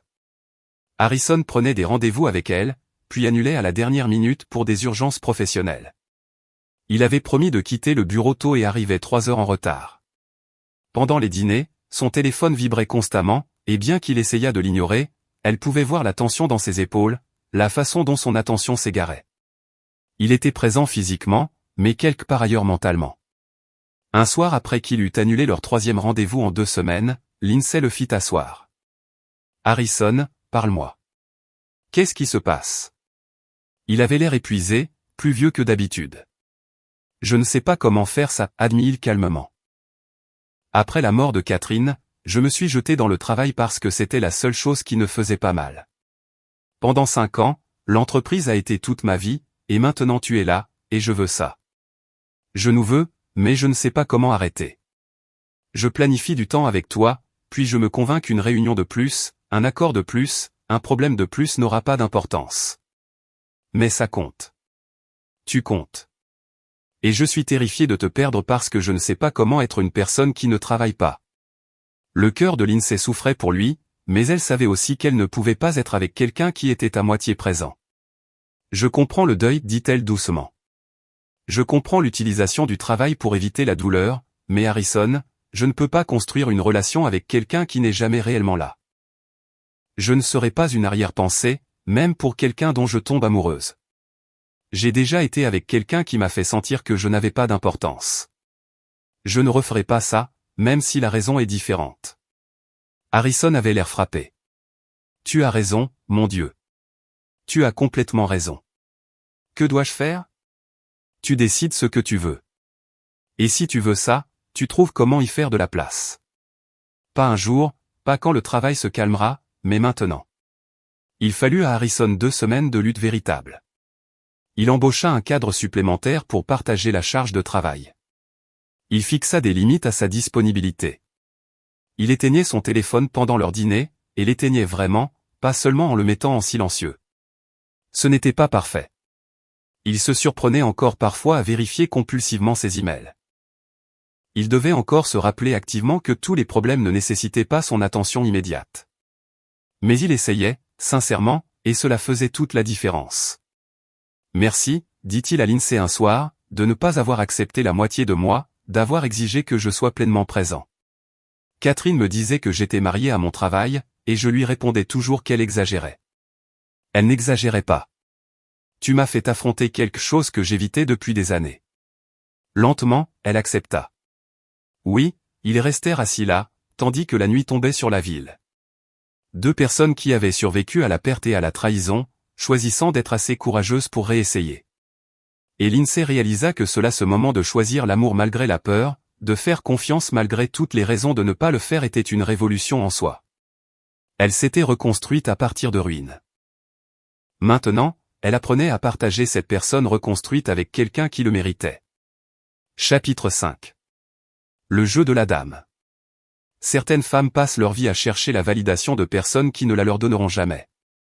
Lindsay Lamb avait cessé de chercher et avait commencé à construire, et ce faisant, elle était devenue plus puissante que quiconque avait jamais douté d'elle. Harrison courtisait Lindsay comme si elle était quelque chose de précieux et de rare, ce qui était exactement la façon dont il la voyait. Leur relation s'est développée lentement, prudemment, avec la patience de 2 personnes qui avaient toutes 2 appris que se précipiter vers l'intimité signifiait souvent fuir autre chose. Il demandait la permission avant de lui tenir la main. Il écoutait ses histoires sur Charlie, non pas pour la sauver de celle-ci, mais pour comprendre d'où elle venait, afin de pouvoir honorer où elle était maintenant. Quand elle parlait de ses craintes d'être diminuée à nouveau, il ne les écartait pas avec des promesses. Il lui montrait par des actions cohérentes qu'il pensait ce qu'il disait. Ils ont gardé leur relation privée au début, voulant tous 2 protéger quelque chose de fragile et de nouveau des regards extérieurs. Mais au sein de Veil Enterprises, l'influence de Lindsay continuait de s'étendre de manière qui n'avait rien à voir avec la personne avec qui elle sortait. Harrison l'a promue chef de la stratégie après qu'elle ait transformé 3 divisions en difficulté, exposé une corruption systématique et augmenté la rentabilité globale tout en faisant de Veil Enterprises un endroit où les gens voulaient réellement travailler. La promotion s'accompagnait d'un bureau d'angle, d'une autorité sur chaque décision importante prise par l'entreprise et d'un salaire qui fit pleurer Lindsay lorsqu'elle vit la lettre d'offre. C'est trop, dit-elle à Harrison lorsqu'il lui présenta le contrat. C'est exactement ce que tu vaux, répondit-il fermement. Je te sous-payais, si quoi que ce soit. Tu as mérité ça 10 fois. Certains se demandèrent si sa relation avec Harrison avait influencé la promotion, mais ses antécédents parlaient plus fort que les spéculations. Elle avait reconstruit des départements de fond en comble, créé des systèmes qui protégeaient les employés contre les abus et transformé Veil Enterprises en un modèle que d'autres entreprises étudiaient et essayaient de reproduire. Ses méthodes sont restées les mêmes. Elle écoutait les personnes que tout le monde ignorait. Elle posait des questions inconfortables, et elle refusait de protéger les personnes puissantes qui créaient des environnements toxiques. La nouvelle s'est répandue au-delà de Veil. Des entreprises ont commencé à appeler, lui offrant des sommes astronomiques pour les conseiller. Des universités l'ont invitée à prendre la parole. Elle a été présentée dans 2 autres publications majeures. Les 2 fois photographiées ayant l'air calme et confiante, parlant de la reconstruction d'organisation à partir de zéro. Chaque article a généré plus d'attention, plus d'opportunités, plus de reconnaissance qu'elle était quelqu'un dont les idées comptaient. L'invitation à prononcer le discours d'ouverture du sommet national du leadership est arrivée un mardi matin. Lindsay fixa l'email, respirant à peine. Le sommet était l'endroit où les voix les plus influentes du leadership organisationnel se réunissaient. Être invité à prononcer le discours d'ouverture signifiait être reconnu comme quelqu'un dont les idées façonnaient le domaine. Elle a appelé Sienna en premier, les mains tremblantes. Ils veulent que je prenne la parole au sommet national du leadership, dit Lindsay. Bien sûr qu'ils le veulent, répondit Sienna, et Lindsay pouvait entendre le sourire dans sa voix. Tu es brillante. Quand vas-tu commencer à croire ça? J'y travaille. Chaque jour, j'y travaille. La préparation du discours d'ouverture a pris des semaines. Lindsay a écrit et réécrit, essayant de distiller tout ce qu'elle avait appris en quelque chose qui résonnerait. Harrison a lu ses brouillons, offrant des commentaires qui affinaient ses arguments sans changer sa voix. La nuit précédant le sommet, il la trouva arpentant leur chambre d'hôtel, terrifiée. Et si je ne suis pas prête? Et si tout ce que j'ai à dire est trop personnel, trop brut? Et si les gens pensent que je suis juste amère à propos de mon divorce? Harrison prit ses mains, arrêtant son mouvement. Lindsay, ton pouvoir vient du fait que c'est personnel et brut. Tu ne parles pas de théorie. Tu parles de survie et de transformation. C'est ce que les gens ont besoin d'entendre. La salle de bal du sommet contenait plus de 1000 personnes. Lindsay se tenait en coulisses, écoutant l'introduction qui énumérait ses réalisations d'une voix qui les faisait paraître plus impressionnantes qu'elle ne le ressentait. Quand elle monta sur scène, les lumières étaient aveuglantes, mais elle trouva son centre et commença. Je veux vous parler de la pire nuit de ma vie, commença-t-elle, sa voix portant jusqu'au fond de la salle. La nuit où mon mari s'est levé devant une centaine de personnes et a annoncé que notre mariage durerait probablement encore 1 an au plus parce que je n'étais pas à son niveau. Il a dit cela alors que j'étais assise là, entourée de personnes qui riaient de son honnêteté. Je suis rentrée chez moi ce soir-là en croyant qu'il avait raison, que je ne valais rien, que j'étais incapable, fondamentalement moins qu'eux. Mais ensuite, j'ai fait quelque chose qui a tout changé. Je suis partie. Elle a parlé pendant 40 minutes des systèmes toxiques, de la façon dont la cruauté se déguise en honnêteté, du coût économique et humain de la protection des personnes qui détruisent les autres. Elle a parlé de la reconstruction d'elle-même et des organisations à partir de fondations de respect plutôt que de peur. Elle a partagé des stratégies spécifiques, des exemples réels de son travail chez Veal, des vérités vulnérables sur son parcours. Le public était silencieux, captivé. Quand elle a terminé, ils se sont levés. Les applaudissements ont duré si longtemps que Lindsay a senti les larmes la menacer. Elle les a retenus, a souri et a quitté cette scène, sachant qu'elle venait de changer quelque chose de fondamental dans la façon dont les gens pensaient au leadership. Dans le public, bien que Lindsay ne les ait pas vus, étaient assis plusieurs personnes du monde de Charlie. Ses anciens collègues de Hartwell et associés, des personnes qui étaient à cette fête d'anniversaire il y a 3 ans, ont été témoins de sa transformation en quelqu'un qu'ils reconnaissaient à peine. L'un d'eux, Laurence Finch s'est tournée vers son compagnon et a dit doucement « Nous avons détruit cette femme, et elle est devenue ceci. Qu'est-ce que cela dit de nous ?» Après le discours d'ouverture, les journalistes voulaient des interviews. Les participants à la conférence voulaient des photos et des conseils. Mais Lindsay a trouvé Harrison qui l'attendait dans les coulisses, et le regard sur son visage lui a dit tout ce qu'elle avait besoin de savoir. « C'était la chose la plus puissante dont j'ai jamais été témoin, dit-il doucement, l'attirant dans ses bras. Tu viens de changer la compréhension du leadership de milliers de personnes.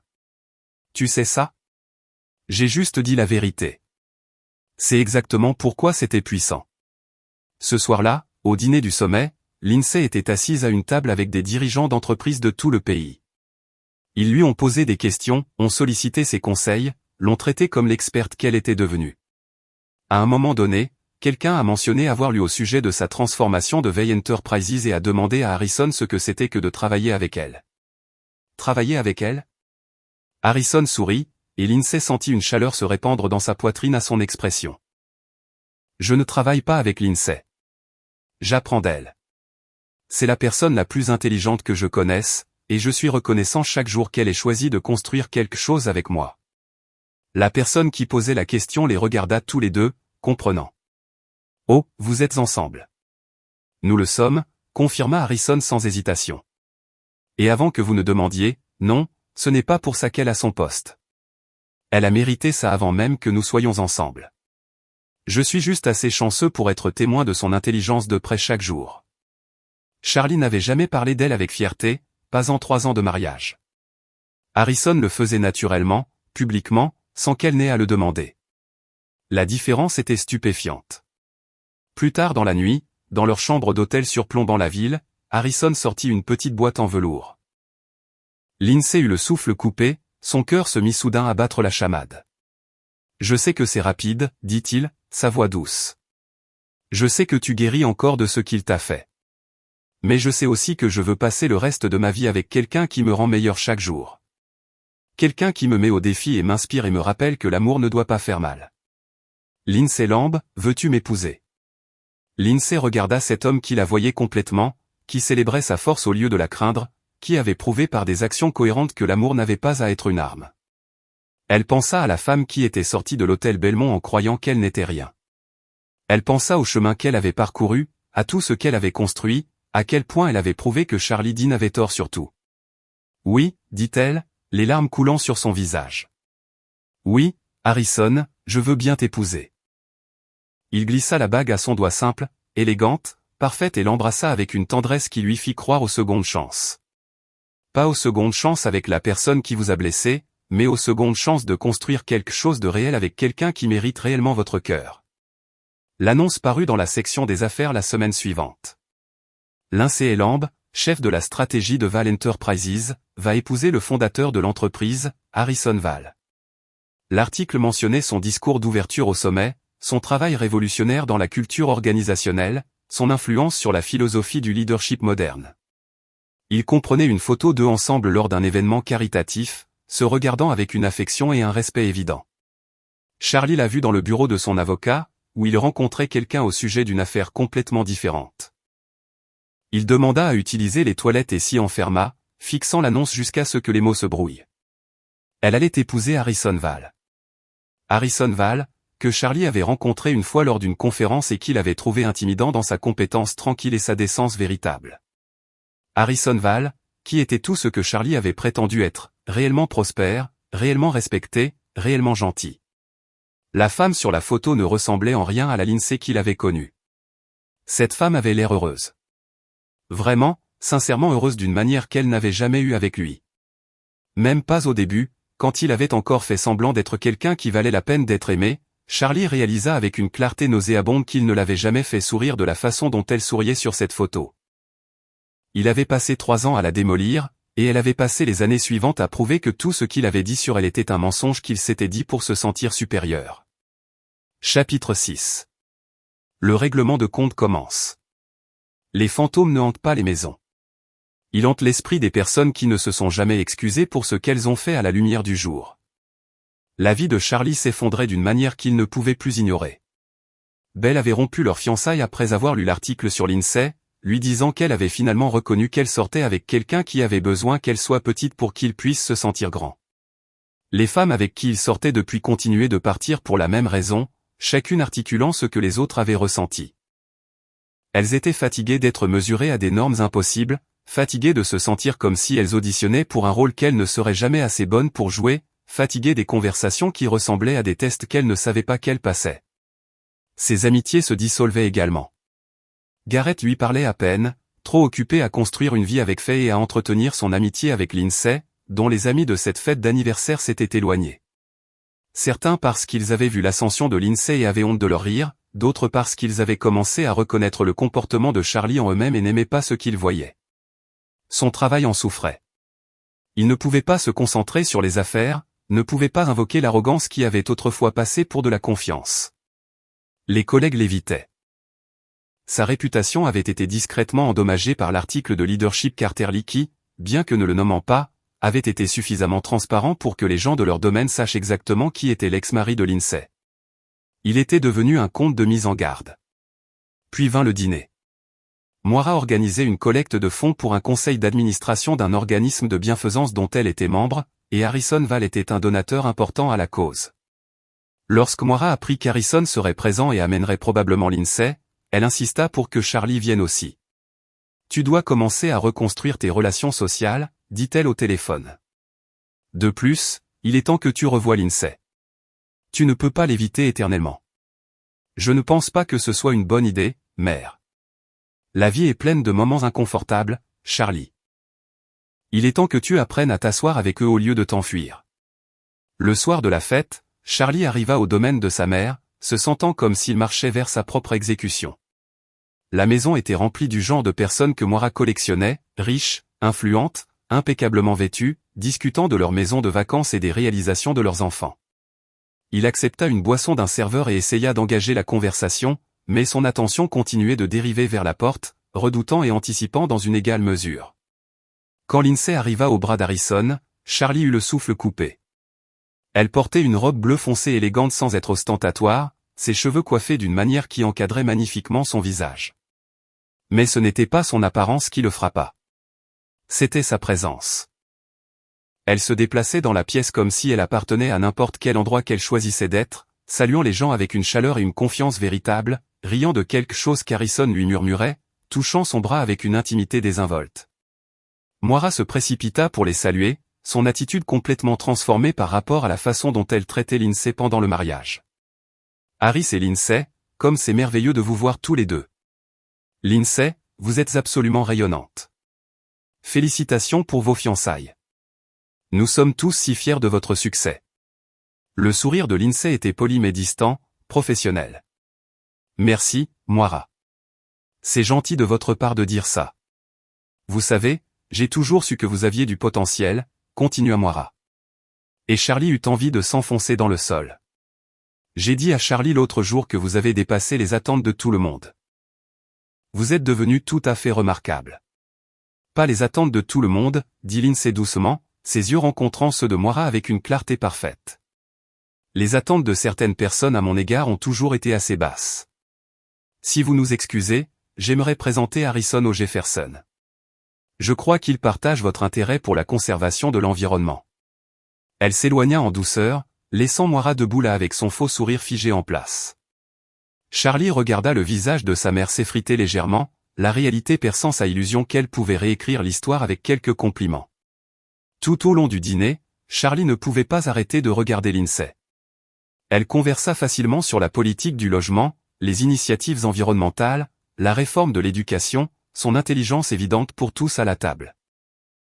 Elle raconta une histoire sur la restructuration d'un département qui fit rire tout le monde, son timing parfait, son humour autodépréciatif équilibré avec une confiance tranquille. Harrison la regardait constamment, sa main touchant occasionnellement son épaule, tout son visage s'adoucissant quand elle parlait. L'amour entre eux était palpable, confortable, le genre de partenariat que Charlie n'avait jamais compris comment créer. Après le dîner, les invités se mêlèrent dans les différentes pièces du domaine. Charlie se retrouva dans le couloir en même temps que Lindsay, venant de directions opposées. Elle revenait des toilettes, et ils faillirent se heurter. Pendant un moment, ils restèrent figés face à face pour la première fois depuis que le divorce avait été prononcé. Lindsay, réussit-il à dire, sa voix se brisant. Vous avez l'air bien. Félicitations pour tout, vos fiançailles, votre succès, tout ça. Vous avez accompli tellement de choses. Merci, Charlie. J'espère que vous allez bien aussi. Sa voix était cordiale, mais vide d'émotion, comme si elle parlait à une connaissance lointaine de l'université, dont elle se souvenait à peine du nom. L'indifférence était plus dévastatrice que la colère n'aurait pu l'être. Il aurait pu gérer la colère. La colère signifiait qu'il comptait encore assez pour générer des sentiments. Cette distance polie signifiait qu'il était devenu insignifiant. Pourrions-nous parler ? Demanda-t-il, le désespoir se glissant dans sa voix. Peut-être prendre un café un de ces jours. J'aimerais m'excuser correctement, expliquer. Je ne pense pas que nous ayons quoi que ce soit à discuter, interrompit Lindsay doucement, mais fermement. Tout ce qui devait être dit a été dit il y a longtemps. J'ai tourné la page, Charlie. J'espère sincèrement que vous le pouvez aussi. Elle commença à le dépasser, mais il attrapa son bras sans réfléchir. S'il vous plaît, juste 5 minutes. J'ai besoin que vous sachiez que je comprends maintenant ce que j'ai fait, à quel point j'avais tort sur tout. Lâchez mon bras. La voix de Lindsay était toujours calme, mais avec de l'acier en dessous, un noyau de force qu'il avait essayé si fort d'écraser et avait complètement échoué à briser. Charlie la lâcha immédiatement, horrifié par lui-même. Harrison apparut au bout du couloir, sa posture protectrice mais pas agressive, donnant à Lindsay l'espace nécessaire pour gérer la situation elle-même. « Tout va bien ?» demanda Harrison, regardant Lindsay, pas Charlie. « Très bien, dit-elle, prenant la main d'Harrison naturellement, confortablement. Nous avons terminé ici. » Ils s'éloignèrent ensemble, et Charlie resta seul dans ce couloir à les regarder partir. Il entendit Harrison demander doucement, « Tu vas bien ?» Et la réponse de Lindsay, claire et certaine, « Je suis parfaite. Il ne peut plus me toucher. » Charlie réalisa avec une finalité écrasante qu'elle le pensait littéralement. Il ne pouvait pas la toucher, ni son bonheur, ni son succès, ni son estime de soi. Tout ce qu'il avait essayé de détruire, elle l'avait reconstruit plus fort, et elle l'avait fait si complètement que sa présence dans sa vie n'était plus qu'un inconvénient mineur, quelque chose à naviguer poliment et ensuite à oublier. Il quitta la fête tôt, incapable de supporter un autre moment à la regarder être heureuse avec quelqu'un d'autre, quelqu'un de mieux. Il conduisit sans but à travers la ville pendant des heures, incapable de rentrer chez lui dans son appartement vide, où chaque surface lui rappelait des choix qu'il ne pouvait pas défaire. Il se retrouva chez Garrett vers minuit, debout sur le pas de la porte comme un fantôme. Garrett répondit en pyjama, surpris mais pas méchant. Il regarda le visage de Charlie et soupira. « Je l'ai vu ce soir, » dit Charlie, sa voix se brisant. « J'ai vu ce que j'ai détruit, et j'ai vu ce qu'elle est devenue de toute façon, malgré tout ce que je lui ai fait. Garrett, je ne sais pas comment vivre avec ce que j'ai fait. » Garrett étudia son vieil ami, voyant les fissures dans sa façade, la vraie douleur sous l'arrogance. « Entre. Nous devons parler. » Chapitre 7. La forteresse et le siège. Certains hommes ne réalisent pas ce qu'ils avaient avant de voir quelqu'un d'autre le chérir comme ils auraient dû le faire depuis le début. Le salon de Garrett était chaleureux et vécu, le genre d'espace qui reflétait une vie réelle en construction plutôt qu'une image entretenue. Charlie s'assit sur le canapé pendant que Garrett préparait du café, aucun d'eux n'en boirait, tous les deux ayant besoin du rituel de l'hospitalité pour adoucir ce qui allait arriver. Quand Garrett revint et s'installa dans le fauteuil en face de lui, le silence s'étendit entre eux, comme un pont que personne ne voulait traverser en premier. « Parle-moi, » dit finalement Garrett. « Parle-moi vraiment. Pas la version que tu te racontes pour dormir la nuit, mais la vérité. » Les mains de Charlie tremblaient alors qu'il essayait de trouver les mots. « J'ai détruit la meilleure chose qui me soit jamais arrivée. J'ai passé 3 ans à démolir systématiquement quelqu'un qui m'aimait, quelqu'un qui voulait seulement être mon partenaire. Et je me suis convaincu que j'étais honnête alors que j'étais vraiment juste cruel. Et maintenant, elle est heureuse, vraiment sincèrement heureuse avec quelqu'un qui voit tout ce que j'étais trop aveugle et stupide pour reconnaître. Pourquoi as-tu fait ça ? Demanda Garrett. Pas les raisons superficielles, les vraies. Pourquoi avais-tu besoin de la rendre petite ? La question atterrit comme un coup de poing. Charlie s'assit avec elle, s'assit vraiment avec elle, essayant d'extraire quelque chose de vrai des couches de justification qu'il avait construites. Parce qu'elle me menaçait, admit-il finalement. Pas intentionnellement, mais juste en existant. Elle était intelligente, Gareth, vraiment intelligente. Elle voyait des choses que je manquais, établissait des liens que je ne pouvais pas faire, avait des intuitions meilleures que les miennes. Et au lieu de célébrer cela, au lieu d'apprendre d'elle, j'ai paniqué parce que toute ma vie, tout mon sens de la valeur, était basé sur le fait d'être plus intelligent que tout le monde. C'est ce que ma mère m'a appris, que j'étais spécial, supérieur, destiné à la grandeur grâce à mon éducation et à mon milieu. Et puis j'ai épousé quelqu'un qui m'a fait me sentir ordinaire en comparaison, et je n'ai pas pu le supporter. Alors tu l'as détruite pour protéger ton ego. Oui. L'aveu était comme avaler du verre. Je me disais que je l'aidais à comprendre ses limites, que j'étais réaliste quant à ses capacités, mais j'étais juste terrifié à l'idée que si elle atteignait son potentiel, elle se rendrait compte qu'elle n'avait pas besoin de moi, ou pire, qu'elle était meilleure que moi. Gareth se pencha en avant, son expression dure. Tu sais ce que j'ai regardé pendant 3 ans? Je t'ai regardé prendre une femme confiante et ambitieuse et la transformer en quelqu'un qui s'excusait de respirer trop fort. Je t'ai regardé te moquer d'elle devant nos amis, rejeter ses idées, lui faire sentir qu'elle ne valait rien. Et je n'ai rien dit parce que j'étais un lâche qui accordait plus de valeur à notre amitié qu'à sa dignité. C'est quelque chose avec lequel je dois vivre. Pourquoi me dis-tu ça maintenant? Parce que tu dois comprendre l'ampleur de ce que tu as fait. Tu n'as pas seulement blessé Lindsay. Tu as endommagé quelque chose de fondamental en elle, tu l'as fait douter de sa propre réalité, tu lui as volé des années de sa vie, qu'elle a passé à croire tes mensonges sur qui elle était. Et le miracle n'est pas qu'elle t'ait quitté. Le miracle est qu'elle t'ait survécu. Charlie sentit des larmes lui brûler les yeux. Comment puis-je réparer ça? Comment puis-je faire amende honorable? Tu ne peux pas, dit Gareth brutalement. C'est ce que tu ne comprends pas. Il n'y a pas de réparation possible. Lindsay est passée à autre chose, elle a construit une vie extraordinaire, elle a trouvé quelqu'un qui la mérite vraiment.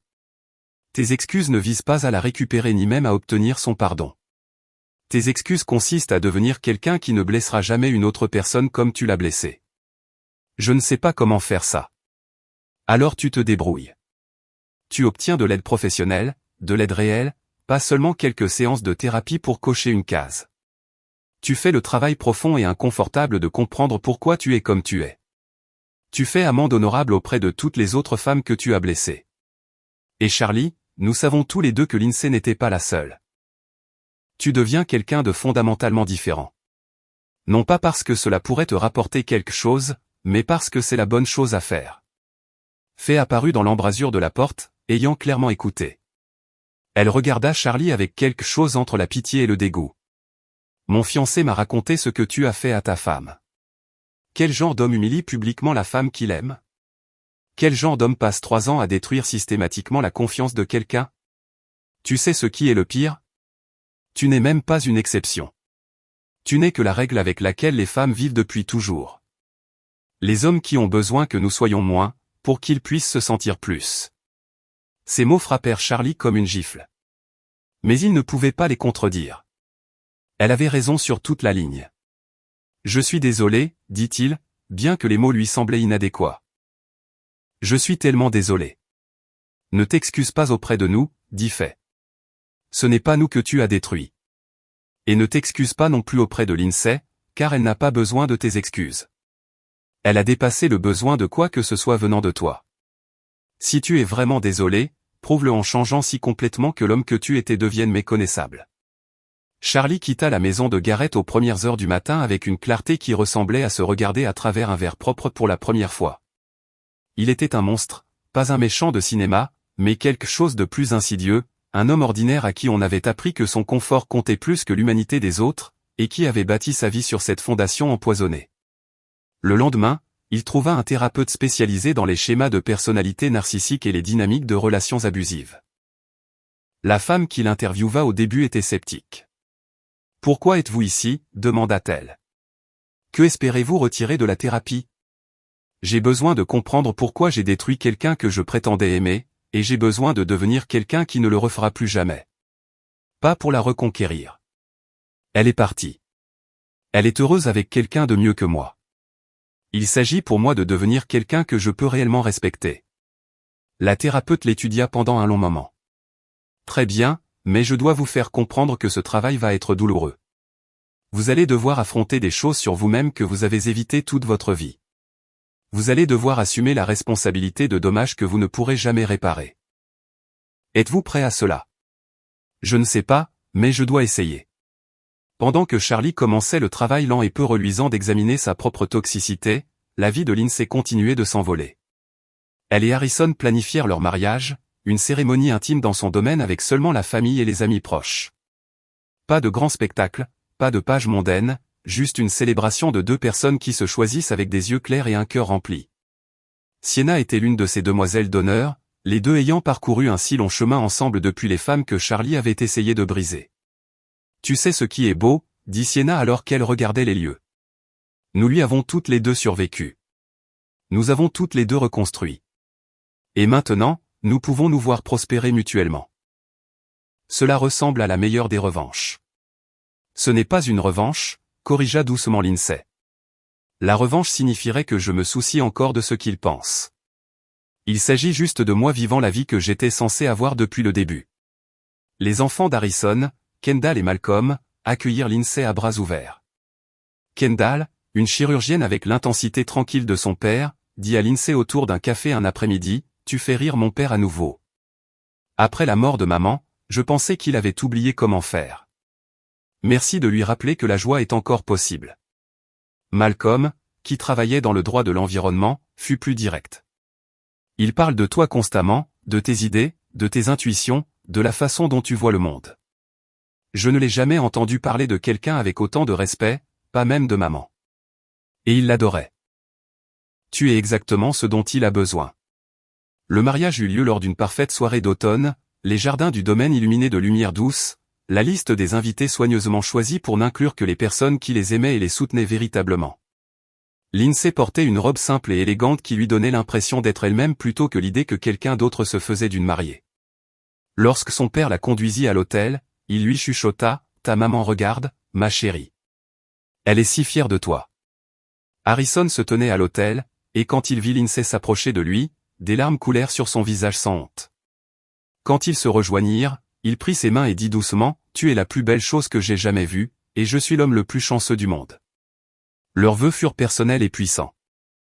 Harrison promit de célébrer son intelligence, de soutenir ses rêves, d'être son partenaire en tout, de ne jamais la faire se sentir petite pour son confort. Lindsay promit de lui confier son cœur, de construire un empire avec lui, de ne jamais être moins que tout ce qu'elle était, de le choisir chaque jour avec intention et joie. Quand ils s'embrassèrent, les invités rassemblés éclatèrent en applaudissements. Garrett était là avec fait, applaudissant avec un bonheur sincère le triomphe de son ami. Sienna était là avec son nouveau partenaire, pleurant des larmes de joie. Les enfants d'Harrison se levèrent et acclamèrent la deuxième chance de leur père à l'amour. La réception fut joyeuse et chaleureuse, les discours remplis de rire et d'affection. Le toast d'Harrison à sa nouvelle femme fit pleurer tout le monde. Lindsay est entrée dans ma vie exactement au moment où je m'étais convaincu que mes plus beaux jours étaient derrière moi. Elle m'a prouvé que j'avais tort à ce sujet et sur mille autres choses. C'est la personne la plus intelligente que je connaisse, la personne la plus gentille que je connaisse et la personne la plus forte que je connaisse. J'ai promis de passer le reste de ma vie à mériter le cadeau qu'elle me fasse de me choisir. Le toast de Lindsay fut plus court, mais non moins puissant. J'ai appris à la dure que la bonne personne ne te réduit pas pour s'adapter à sa vie. Elle élargit sa vie pour faire de la place à tout ce que tu es. Harrison le fait chaque jour. Merci à tous de célébrer ce voyage avec nous et de croire que les deuxièmes chances sont réelles. Alors qu'ils dansaient leur première danse, Lindsay leva les yeux vers son mari et ressentit quelque chose qu'elle n'avait jamais ressenti avec Charlie, une sécurité complète, une confiance absolue, la certitude que cet homme la voyait et l'aimait exactement comme elle était. Merci, chuchota-t-elle contre sa poitrine. Pourquoi? Pour prouver que l'amour ne doit pas faire mal. À l'autre bout de la ville, Charlie était assis dans son appartement, évitant délibérément de regarder les réseaux sociaux où il savait que des photos du mariage allaient apparaître. Il suivait une thérapie 2 fois par semaine depuis des mois maintenant, commençant lentement à comprendre l'architecture de sa propre cruauté. Son thérapeute lui avait demandé de faire une liste de toutes les choses cruelles qu'il avait faites à Lindsay, de toutes les façons dont il l'avait diminuée, de tous les moments où il avait choisi de la blesser. La liste était longue de plusieurs pages, et la lire le rendait physiquement malade. Mais il continuait à retourner en thérapie. Il continuait à faire le travail. Non pas parce que cela lui rapporterait quelque chose, mais parce que Faye avait raison. S'il était vraiment désolé, il devait le prouver en changeant si complètement que l'homme qui s'était moqué de sa femme devant une centaine de personnes devienne quelqu'un qu'il pouvait à peine reconnaître. Sa mère l'appela ce soir-là. J'ai entendu dire que le mariage était magnifique. Plusieurs de mes amis y ont assisté. Elles ont dit que Lindsay était radieuse et qu'Harrison l'adorait clairement. Bien, dit Charlie, et il le pensait. Elle mérite d'être adorée. Elle le méritait de moi et je lui ai donné le contraire. Je suis contente qu'elle ait trouvé quelqu'un qui voit sa valeur. Moira resta silencieuse pendant un long moment. Charlie, je te dois des excuses. Je t'ai élevé pour que tu sois arrogant. Je t'ai appris que ton éducation et ton milieu te rendaient supérieur aux autres. J'ai fait de toi quelqu'un qui ne pouvait se sentir valorisé qu'en faisant sentir aux autres qu'il ne valait rien. Je t'ai fait ça, et je suis désolé. C'était la première fois que sa mère s'excusait auprès de lui pour quoi que ce soit. Charlie sentit quelque chose se briser dans sa poitrine. Nous avons tous les deux beaucoup à nous faire pardonner, mère. Peut-être pouvons-nous trouver comment faire cela ensemble. Chapitre 8, l'Empire de soi. Lindsay avait passé 3 ans à apprendre à être petite. Elle passerait le reste de sa vie à se souvenir comment être infinie. La lune de miel les emmena dans des endroits que Lindsay n'avait fait que rêver de visiter, Barcelone, Rome, Santorin. Mais ce dont elle se souvenait le plus, ce n'était pas l'architecture, ni la nourriture, ni les vues magnifiques. C'était le sentiment de marcher dans des rues anciennes avec quelqu'un qui la traitait comme si elle était la personne la plus fascinante de chaque pièce, qui lui demandait son avis sur tout, qui écoutait quand elle parlait et qui développait ses idées plutôt que de les rejeter. Harrison était un partenaire au sens le plus vrai du terme, et être marié à lui donnait l'impression de respirer enfin librement après des années à retenir sa respiration. Quand il revint, Lindsay se replongea dans son travail avec une énergie renouvelée. Vey Enterprises prospérait sous sa direction stratégique, mais elle envisageait quelque chose de plus grand, quelque chose d'entièrement à elle. Autour d'un café un matin, elle en parla à Harrison presque avec désinvolture. Je pensais à créer ma propre société de conseil, spécialisée dans l'aide aux organisations pour identifier et éliminer les cultures toxiques. Je serais toujours impliqué dans Vey, mais ce serait à moi, mon nom, ma vision, mon héritage. Harrison posa sa tasse de café et la regarda avec cette expression qu'elle avait appris à connaître et qui signifiait qu'il la prenait très au sérieux. Dis-m'en plus. Qu'est-ce qui rendrait cela différent de ce que tu fais maintenant? L'échelle et la concentration. Je travaillerai exclusivement avec des entreprises engagées dans un réel changement, pas seulement des améliorations cosmétiques. Je construirai une équipe de consultants qui comprennent le dysfonctionnement de l'intérieur parce qu'ils y ont survécu. Nous créerions un modèle que d'autres entreprises pourraient suivre. Et j'utiliserai une partie des bénéfices pour financer une fondation aidant les femmes à reconstruire leur vie après avoir quitté des situations toxiques, en leur fournissant une formation, un capital de démarrage, un mentorat. De combien aurais-tu besoin pour démarrer? Lindsay avait fait les projections, travaillé chaque détail dans les mois précédant le mariage quand elle n'arrivait pas à dormir. L'investissement initial serait substantiel, espace de bureau, salaire du personnel, marketing, frais juridiques. Je devrais renoncer à mon salaire pendant au moins la première année pendant que nous construisons la base de clientèle. C'est risqué. Et je comprends si tu penses, Harrison l'interrompit en sortant son téléphone et en passant un appel. Denny Harrison Val, j'ai besoin que tu rédiges des documents pour une nouvelle entreprise. Le propriétaire et PDG sera Lindsay Val, anciennement Lamb. Elle te contactera pour les détails. Il termina l'appel et regarda Lindsay. Comment vas-tu l'appeler? Tu viens de quoi? Je viens de dire à mon avocat de commencer les papiers. Quel est le nom de l'entreprise? Lindsay sentit les larmes la menacer. Harrison, c'est un énorme risque financier. Tu ne peux pas juste Lindsay, écoute-moi attentivement. Tu as rendu Vey Enterprises plus rentable qu'elle ne l'a été de toute son histoire. Tu as transformé notre façon de fonctionner, notre façon de traiter les gens, notre façon de penser au succès. Tu as plus que mérité le droit de construire quelque chose à toi. Et j'ai une confiance absolue en ta capacité à le faire réussir. Ce n'est pas de la charité ou un cadeau. C'est un investissement dans quelqu'un dont je fais absolument confiance au jugement et aux capacités. Maintenant, comment vas-tu appeler l'entreprise? Rebuild Consulting. Le slogan est construire mieux à partir de ce qui est brisé au point. Parfait. Quand veux-tu commencer? En moins de 6 mois, Rebuild Consulting occupait un étage de bureau du centre-ville avec une équipe de 12 consultants, tous des personnes qui avaient vécu ou été témoins de la toxicité au travail et voulaient aider les autres à y échapper. L'INSEE embaucha des femmes qui avaient été poussées hors d'autres entreprises pour avoir dénoncé le harcèlement. Elle embaucha des personnes dont les antécédents non conventionnels signifiaient que les sociétés de conseil traditionnelles les avaient ignorés. Elle construisit une équipe qui reflétait ses valeurs et sa vision.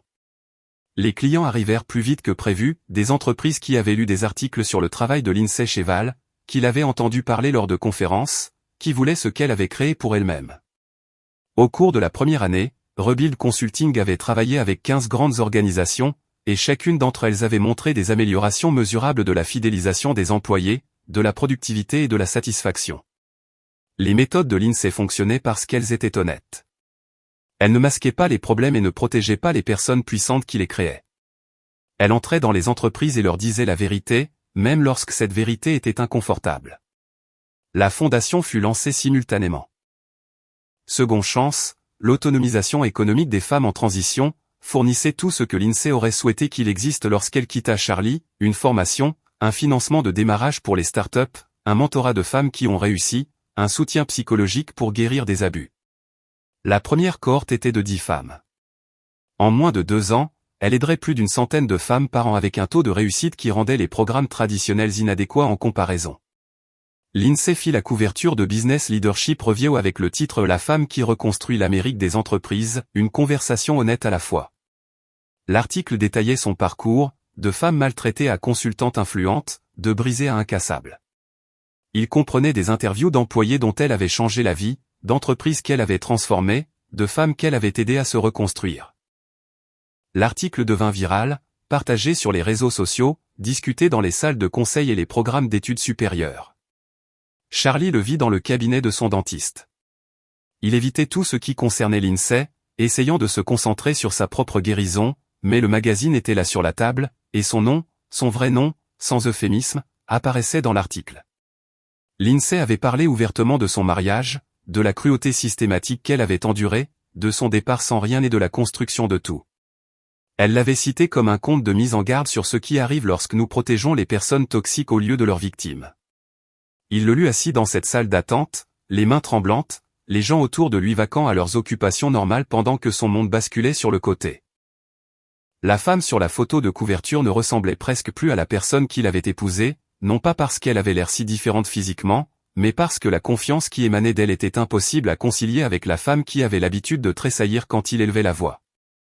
Sa petite amie actuelle, Ruth, le trouva ce soir-là en train de regarder l'article sur son ordinateur portable. Elle était une travailleuse sociale qui avait été patiente avec sa thérapie, sa lutte continue pour désapprendre les schémas qu'il avait définis. Elle lut par-dessus son épaule, puis s'assit tranquillement à côté de lui. Elle est extraordinaire, dit Ruth finalement. Et elle est devenue cela malgré tes efforts actifs pour l'en empêcher. C'est presque plus impressionnant que si tu l'avais soutenue. Elle a dû se battre contre ta cruauté pour y arriver. Je sais. Le sais-tu? Comprends-tu vraiment ce que tu as essayé de détruire? Charlie regarda Ruth, cette femme gentille qui avait tenté sa chance avec quelqu'un de brisé et de dommageable. Je comprends que j'ai passé 3 ans à essayer de convaincre quelqu'un de brillant qu'elle était stupide, quelqu'un de capable qu'elle ne valait rien, quelqu'un qui méritait l'amour qu'elle avait de la chance que je la tolère. Je comprends que je suis une personne qui a pu faire cela à quelqu'un qui n'a rien fait d'autre que m'aimer. Et je comprends que je dois vivre avec cela pour le reste de ma vie. Qu'est-ce que tu vas faire de cette compréhension? C'était la bonne question. La compréhension sans action n'était qu'une autre forme de complaisance. Charlie suivait une thérapie depuis plus d'1 an maintenant, excavant lentement les systèmes racinaires de sa cruauté, comprenant comment les enseignements de sa mère et ses propres insécurités s'étaient combinés pour créer quelqu'un de capable d'abus émotionnels systématiques. Mais la compréhension ne suffisait pas. Je vais lui écrire une lettre, dit-il, ne demandant ni pardon ni réconciliation, prenant simplement l'entière responsabilité de ce que j'ai fait, reconnaissant sa vérité, et lui disant que j'espère que sa vie continuera d'être tout ce qu'elle a construit. Et ensuite, je vais faire du bénévolat auprès d'organisations qui aident les victimes d'abus, et je vais passer le reste de ma vie à essayer d'annuler une fraction des dommages que j'ai causés au monde. Ruth l'étudia attentivement. N'envoie pas la lettre à moins d'être sûr que c'est pour son bénéfice, pas pour le tien. Parfois, la chose la plus gentille que nous puissions faire pour les personnes que nous avons blessées est de les laisser tranquilles. Elle avait raison, et Charlie le savait. Il écrivit quand même la lettre, des pages et des pages de reconnaissance, de responsabilité, d'excuses sans excuses. Il la donna à Gareth à garder, lui demandant de ne la livrer que si Gareth croyait que cela ne ferait pas de mal à Lindsay de la recevoir. Gareth la lut, vit qu'elle était sincère et la garda pendant des mois. Finalement, lorsque Lindsay sembla si sûre de son bonheur que rien de son passé ne pouvait l'ébranler, il la lui donna avec un avertissement. Charlie a écrit ceci. Cela ne demande rien, mais tu n'es pas obligé de la lire si tu ne le souhaites pas. Je peux la détruire tout de suite. Lindsay prit la lettre et la lut seule dans son bureau un soir après que tout le monde fut rentré chez lui. Elle lut le compte rendu détaillé de Charlie de toutes les choses cruelles qu'il avait faites, sa reconnaissance qu'il avait essayé de la détruire parce que son potentiel menaçait son ego, sa compréhension qu'aucune excuse ne pouvait réparer les dommages, son espoir qu'elle continue de prospérer. La lettre se terminait simplement, « Tu as toujours été extraordinaire. J'étais juste trop brisé et menacé pour le voir. Je suis content que tu aies trouvé quelqu'un qui te voit clairement. Tu mérites tout ce qui est beau. » Quand Harrison rentra à la maison ce soir-là, il trouva Lindsay sur leur terrasse, la lettre à côté d'elle, des larmes sur son visage. « Ça va ?» demanda-t-il en s'asseyant à côté d'elle et en la serrant fort contre lui. « Je suis parfaite, dit-elle honnêtement. » Charlie comprend enfin ce qu'il a fait. Il a pris une réelle responsabilité. Et tu sais ce qui est étrange? Je ne ressens rien à ce sujet, sauf peut-être l'espoir qu'il devienne quelqu'un de mieux. Sa compréhension ou ses excuses ne changent ni mon passé ni mon présent. Je suis heureuse, en fait, vraiment heureuse. Sa rédemption ou son absence de rédemption est complètement hors de propos dans ma vie maintenant. C'est parce que tu l'as transcendé, dit Harrison doucement. Tu as construit quelque chose de si magnifique que son opinion est devenue un bruit de fond. Lindsay se blottit dans les bras de son mari et réalisa qu'il avait raison. Elle avait passé des années à s'inquiéter que rencontrer Charlie à nouveau annule sa guérison, que ses mots puissent encore la blesser, qu'une partie d'elle serait toujours la femme assise dans cette salle de bal d'hôtel en train d'être humiliée. Mais elle s'était trompée. Cette femme avait disparu, transformée, remplacée par quelqu'un qui connaissait sa propre valeur si profondément que l'évaluation de personne d'autre ne pouvait l'ébranler. Chapitre 9, l'étape finale. Certains hommes confondent la persistance avec l'amour, ne comprenant jamais que le véritable amour c'est quand lâcher prise. Le sommet de l'autonomisation économique des femmes était le plus grand rassemblement de ce type, réunissant des milliers de femmes de tout le pays qui reconstruisaient leur vie après avoir quitté des situations toxiques. Lindsay avait été invitée à prononcer le discours de clôture, le discours culminant qui renverrait les participants chez eux inspirés et équipés pour poursuivre leur parcours. Elle avait passé des semaines à se préparer, voulant honorer le courage de chaque femme dans cet auditorium qui s'était choisi plutôt que de souffrir confortablement. Harrison était assis au premier rang, comme il le faisait toujours lorsqu'elle parlait en public, son visage rayonnant de fierté. À côté de lui était assise Sienna, maintenant une avocate prospère spécialisée dans les affaires de discrimination à l'emploi. Gareth et Faye étaient là avec Kendall et Malcolm. L'auditorium contenait 3000 personnes, et chaque siège était occupé par des femmes qui avaient survécu à ce que Lindsay avait survécu, qui comprenaient le courage particulier qu'il fallait pour s'éloigner de quelqu'un qui vous avait convaincu que vous n'étiez rien. Lindsay est montée sur scène et a regardé la mer de visages, se voyant reflétée dans chacun d'eux. Elle a commencé sans préambule, sa voix forte et claire. Il y a 7 ans, j'étais assise dans une salle de bal d'hôtel pendant que mon mari disait à une salle remplie de gens que notre mariage ne durerait probablement pas une autre année parce que je n'étais pas à son niveau. Il a dit que j'étais intellectuellement inférieure, socialement inadéquate, fondamentalement moins que lui, et je l'ai cru. Pendant 3 ans de mariage, j'ai été formée pour croire que son évaluation de ma valeur était plus précise que la mienne. Mais ce soir-là, quelque chose à l'intérieur de moi s'est brisé d'une manière qui m'a libérée au lieu de me détruire. Je me suis levée, je lui ai dit que nous n'avions pas besoin d'attendre un an et je suis parti. L'auditorium était silencieux, à l'exception du son de 3000 femmes respirant ensemble, faisant de la place pour cette histoire. Elles connaissaient toutes des versions des années qui ont suivi et qui ont été les plus difficiles de ma vie. J'ai occupé 2 emplois tout en allant à l'école le soir. J'ai vécu dans des appartements où j'entendais mes voisins se disputer à travers des murs minces. J'ai mangé des repas qui coûtaient moins cher que le café que j'achetais sans réfléchir. Je me suis endormi en pleurant, me demandant s'il avait raison à mon sujet, si j'avais fait une terrible erreur en quittant la sécurité du mariage pour l'incertitude d'un nouveau départ. Mais j'ai continué. J'ai continué à construire. J'ai continué à me prouver que j'étais plus que ce que sa cruauté avait essayé de faire de moi. Elle a parlé pendant 40 minutes des détails de la reconstruction, des étapes pratiques, du travail émotionnel, des revers et des victoires. Elle a parlé de la fondation de Rebuild Consulting et de la fondation, d'aider d'autres femmes à trouver leur pouvoir, d'apprendre que le succès ne consistait pas à prouver à qui que ce soit qu'il avait tort, mais à construire quelque chose de si fidèle à soi-même que les opinions des autres devenaient sans importance. Elle a parlé d'Harrison, d'apprendre à faire confiance à nouveau à l'amour, de la différence entre quelqu'un qui vous diminue et quelqu'un qui vous célèbre. Je ne suis pas ici pour vous dire qu'il est facile de partir, a-t-elle poursuivi. Je suis ici pour vous dire qu'il est plus difficile de rester. Rester vous coûte votre sens de soi, vos rêves, votre croyance en votre propre valeur. Partir vous coûte le confort et la certitude, mais cela vous redonne votre vie. Et que les choses soient claires, vous n'avez pas besoin d'autorisation pour partir. Vous n'avez pas besoin d'un plan parfait. Vous n'avez pas besoin de sécurité financière ou du soutien de votre famille ou de l'approbation de personnes qui n'ont jamais vécu votre expérience. Vous avez juste besoin de comprendre une vérité fondamentale. Vous méritez mieux que quelqu'un qui vous fait vous sentir petite. Vous méritez mieux que des relations qui vous obligent à vous excuser d'exister. Vous méritez tout ce qui est beau, et la première étape pour l'obtenir est de vous éloigner de tout ce qui est laid. Les applaudissements ont commencé avant qu'elle ait terminé sa dernière phrase, se transformant en une ovation debout qui a duré si longtemps que Lindsay a dû essuyer ses larmes. Des femmes se sont précipitées sur scène après, voulant la remercier, partager leurs histoires, lui dire que ces mots leur avaient donné la permission de partir enfin, de croire enfin qu'elle méritait plus. Ce que Lindsay ne savait pas, c'est que Charlie était là. Il avait vu le sommet annoncé et avait pris une décision que son thérapeute l'avait averti pourrait être malsaine. Il était venu voir ce que Lindsay était devenue, pour être témoin à distance de la femme qu'il avait essayé de détruire. Il était assis au dernier rang, ayant acheté un billet sous un nom différent, et à regarder son ex-femme commander une scène avec le genre de présence qu'il avait passé tout leur mariage à supprimer. Lorsque le discours d'ouverture s'est terminé et que les foules ont commencé à se disperser, Charlie est resté assis, paralysé par l'énormité de ce dont il avait été témoin. Il savait intellectuellement que Lindsay avait réussi, mais la voir ainsi puissante, lumineuse, changeant des vies avec ses mots a fait que la réalité de ce qu'il avait essayé de détruire l'a frappé avec une force physique. Il est resté assis pendant que l'auditorium se vidait, pendant que les équipes de nettoyage commençaient leur travail pendant que les lumières diminuaient. La sécurité l'a finalement approché. Monsieur, l'événement est terminé. Vous devez partir. Charlie s'est levé, désorienté, et s'est dirigé vers la sortie.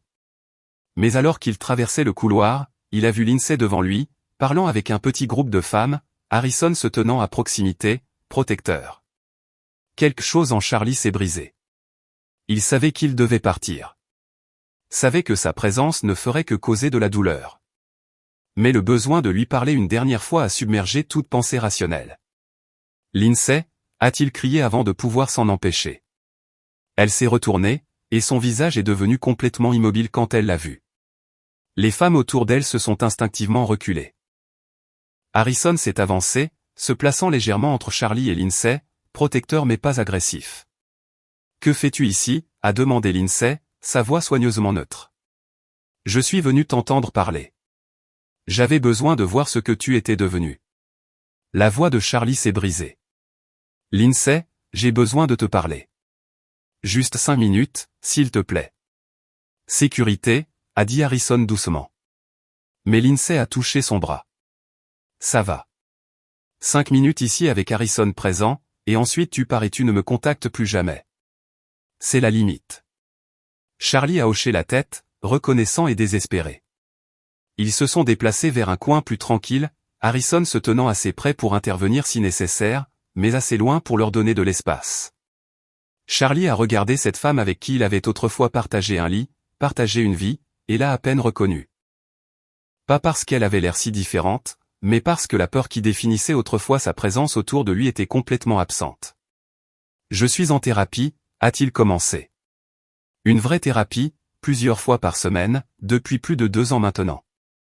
J'ai travaillé pour comprendre pourquoi je suis comme je suis, pourquoi j'avais besoin de te détruire pour me sentir puissant.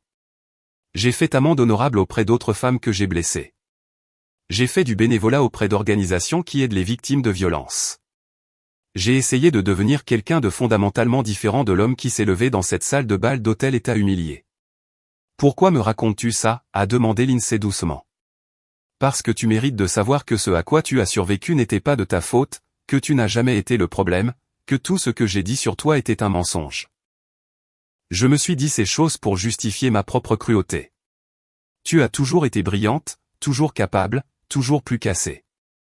J'étais juste trop menacé et brisé pour le voir. Je le sais, Charlie, a simplement dit Lindsay. Je le sais depuis des années. Ta rédemption ou son absence ne change pas ma réalité. Je suis heureuse, Charlie. J'ai construit une vie extraordinaire. J'ai trouvé l'amour avec quelqu'un qui mérite vraiment le titre. J'aide les femmes à échapper aux hommes comme toi. Ta compréhension de ce que tu as fait est bonne pour toi et pour les gens dans ta vie maintenant, mais elle n'est pas pertinente pour la mienne. Les mots ont atterri comme des coups, chacun étant vrai et dévastateur. Charlie a senti des larmes couler sur son visage, tout semblant disparu. Je ne demande pas pardon. Je ne demande rien. J'avais juste besoin que tu saches que tu as eu raison de partir, que tout ce que tu as accompli prouve à quel point j'avais tort sur tout, et que j'espère que ta vie continuera d'être tout ce que tu l'as construite. Alors j'espère que tu continueras à obtenir de l'aide, a dit Lindsay, sa voix s'adoucissant légèrement. J'espère que tu deviendras quelqu'un qui ne blesse plus jamais une autre personne comme tu m'as blessé, moi et les autres. J'espère que tu construiras une bonne vie, Charlie, mais j'espère que tu la construiras loin de moi. C'est la dernière fois que nous nous parlerons. Tu comprends? Je comprends. Lindsay l'a regardé pendant un long moment, et Charlie a vu quelque chose dans ses yeux qui ressemblait à une clôture. Au revoir, Charlie. Je te pardonne. Pas parce que tu l'as mérité, mais parce que garder de la colère empoisonnerait la belle vie que j'ai construite. Mais le pardon ne signifie pas réconciliation ou relation ou place dans ma vie pour toi. Cela signifie simplement que je libère la dernière chaîne qui me relie à qui j'étais quand je te connaissais. Je suis libre. J'ai été libre. Et maintenant, tu le es aussi. Elle s'est retournée et s'est éloignée, prenant la main d'Harrison. Charlie les a regardés partir, a vu Harrison se pencher pour lui demander si elle allait bien, l'a vu hocher la tête et lui sourire avec un amour pur. Il a regardé jusqu'à ce qu'il disparaisse au coin d'un couloir, puis il est resté là, seul dans ce couloir vide, comprenant enfin que c'était la fin qu'il méritait. Pas la justification ou la rédemption ou la réunion, mais la dignité tranquille d'être libéré de quelqu'un qui avait cessé d'avoir besoin de quoi que ce soit de lui. Chapitre 10, la restauration. Le pardon ne consiste pas à oublier. Il s'agit de refuser de laisser le passé dicter qui vous devenez à l'avenir, et Lindsay Lamb avait passé 7 ans à devenir quelqu'un que sa jeune personne n'aurait jamais cru exister. 3 ans après cette dernière conversation avec Charlie, Lindsay s'est tenue dans la grande salle de bal d'un hôtel pour recevoir le prix national du leadership pour la transformation organisationnelle. La cérémonie honorait les personnes qui avaient fondamentalement changé la façon dont les entreprises américaines pensaient à la culture, à l'éthique et à la dignité humaine sur le lieu de travail. Lindsay avait accompli plus que la plupart des gens dans toute une vie. Rebuild Consulting avait maintenant des bureaux dans 5 villes et avait transformé plus de 200 organisations. Sa fondation avait aidé près de 500 femmes à reconstruire leur vie avec un taux de réussite qui a fait les manchettes nationales. Elle a publié 2 livres, tous 2 des best-sellers. Elle a été présentée dans d'innombrables articles, interviewée dans des émissions majeures, invitée à conseiller des comités gouvernementaux sur la réforme du lieu de travail. Mais ce qui comptait le plus pour elle, ce n'était pas les distinctions. C'était la vie qu'elle avait construite avec Harrison, la joie tranquille de se réveiller à côté de quelqu'un qui la célébrait au lieu de la diminuer, la paix de savoir que sa valeur ne dépendait de l'approbation de personne. Ils avaient créé un partenariat fondé sur le respect mutuel et l'affection sincère, se soutenant mutuellement dans leurs rêves tout en construisant quelque chose de beau ensemble. Harrison se tenait à côté d'elle maintenant, terriblement beau dans son smoking, sa main reposant sur le bas de son dos. Nerveuse, a-t-il demandé, sachant qu'elle détestait être le centre d'attention même si elle s'était habituée à parler en public. Un peu. C'est important. C'est important. Tu as mérité chaque instant. Il a embrassé sa tempe doucement. Je suis tellement fier de toi que ça fait presque mal. La cérémonie a commencé, et Lindsay a regardé d'autres récipiendaires recevoir leur prix, chacun ayant contribué quelque chose de significatif à son domaine. Lorsque son nom a été appelé, elle est montée sur scène la tête haute, acceptant le Crystal Award et s'approchant du microphone. Elle a regardé un public de plus de 1000 personnes, des dirigeants, des consultants, des militants, des journalistes et a senti le poids du chemin parcouru. Quand j'étais plus jeune, a-t-elle commencé, j'ai épousé quelqu'un qui a passé 3 ans à essayer de me convaincre que je ne valais rien. Il s'est moqué de mon éducation, a rejeté mon intelligence, m'a fait croire que sa cruauté était l'honnêteté et son mépris était le réalisme. J'ai quitté ce mariage sans rien d'autre que ma dignité et un refus obstiné de croire ces mensonges sur qui j'étais. Tout ce que j'ai accompli depuis lors a été construit sur une fondation simple, la compréhension que l'opinion de personne d'autre sur moi n'a plus d'importance que la mienne, ni celle de mon ex-mari, ni celle de mes critiques, ni même celle de mes partisans. Je sais qui je suis. Je sais de quoi je suis capable, et je sais que je mérite de prendre de la place dans ce monde sans m'excuser. Elle a parlé pendant 10 minutes des femmes qui l'avaient inspirée, des employés qui lui faisaient confiance, des organisations qui avaient été assez courageuses pour changer. Elle a remercié Harrison d'être un partenaire qui avait élargi sa vie pour faire de la place à toute la sienne plutôt que de lui demander de rétrécir. Elle a remercié Sienna d'avoir survécu à ses côtés. Elle a remercié tous ceux qui avaient cru en sa vision de lieu de travail fondée sur le respect plutôt que sur la peur. À toutes les femmes qui regardent cela et à qui on dit qu'elles ne sont pas assez, vous l'êtes. Vous l'avez toujours été. La personne qui vous dit le contraire ment pour protéger sa propre fragilité. Éloignez-vous de quiconque vous oblige à être petite pour son confort. Construisez quelque chose de magnifique. Prouvez-vous à vous-même, et non à eux, que vous avez toujours été capable de choses extraordinaires. Et lorsque vous réussirez, ne gaspillez pas votre énergie dans la vengeance. Vivez simplement si magnifiquement que leurs opinions deviennent statiques. Vous pouvez à peine entendre sous la symphonie de votre propre création. Les applaudissements étaient assourdissants. Lindsay a quitté cette scène avec son prix, retournant dans les bras d'Harrison, se sentant complètement épanoui. Plus tard dans la soirée, chez eux, dans le sanctuaire qu'ils avaient construit ensemble, Lindsay s'est tenue sur leur terrasse, regardant les lumières de la ville. Harrison l'a rejointe, enlaçant ses bras autour d'elle par derrière. « À quoi penses-tu » a-t-il demandé. « Je pense à la fille qui est sortie de l'hôtel Belmont il y a 7 ans, croyant qu'elle n'était rien. J'aimerais pouvoir revenir en arrière et lui dire qu'elle était sur le point de devenir tout, que la douleur était temporaire, mais que la force serait permanente, qu'elle trouverait un amour qui se sentirait sûr au lieu d'être dangereux, qu'elle construirait un empire et changerait des vies et prouverait à chaque personne qui doutait d'elle qu'elle avait absolument tort. Elle est devenue toi, a simplement dit Harrison. Et tu es la personne la plus remarquable que j'ai jamais connue. Lindsay s'est retournée dans ses bras, levant les yeux vers cet homme qui l'avait aidé à se souvenir de ce que l'amour était censé être. Merci de m'avoir vu quand j'apprenais encore à me voir moi-même. Merci de m'avoir laissé t'aimer alors que tu avais toutes les raisons de ne pas faire confiance à l'amour. Quelque part à travers la ville, Charlie Dean menait une vie tranquille, travaillant dans un organisme à but non lucratif, sortant avec Ruth, qui le mettait au défi d'être meilleur, assistant fidèlement à la thérapie, faisant amende honorable lorsque cela était possible, et vivant avec la connaissance des dommages qu'il ne pourrait jamais réparer. Il avait vu la cérémonie de remise des prix en ligne, regardé Lindsay accepter son honneur avec grâce et puissance, et n'avait ressenti que du bonheur sincère pour son succès.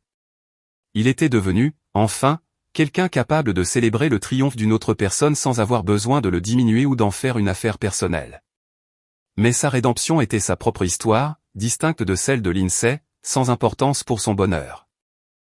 Elle s'était tellement éloignée de lui que son existence se faisait à peine sentir dans sa conscience. Quand les gens posaient des questions sur son ex-mari maintenant, elle parlait de lui comme on pourrait parler d'une tempête à laquelle on a survécu il y a des années, reconnaissant que c'était arrivé, reconnaissant que c'était passé, se concentrant entièrement sur le soleil qui a suivi. Debout sur cette terrasse dans les bras d'Harrison, regardant une ville pleine de femmes qu'elle avait aidées et d'organisations qu'elle avait transformées, et un avenir qui se déroulait encore avec une possibilité infinie, Lindsay a compris qu'elle n'avait pas seulement survécu à la cruauté de Charlie Dean. Elle l'avait transcendé si complètement que son opinion sur elle passée, présente ou future n'était devenue rien de plus que des murmures dans un ouragan, à peine audibles sous le rugissement d'une femme qui avait finalement appris que la seule voix qui comptait était la sienne. Et cette voix chantait une chanson de triomphe qui résonnerait longtemps après que tous ceux qui avaient douté d'elle se soient évanouis dans un silence oublié. La fin.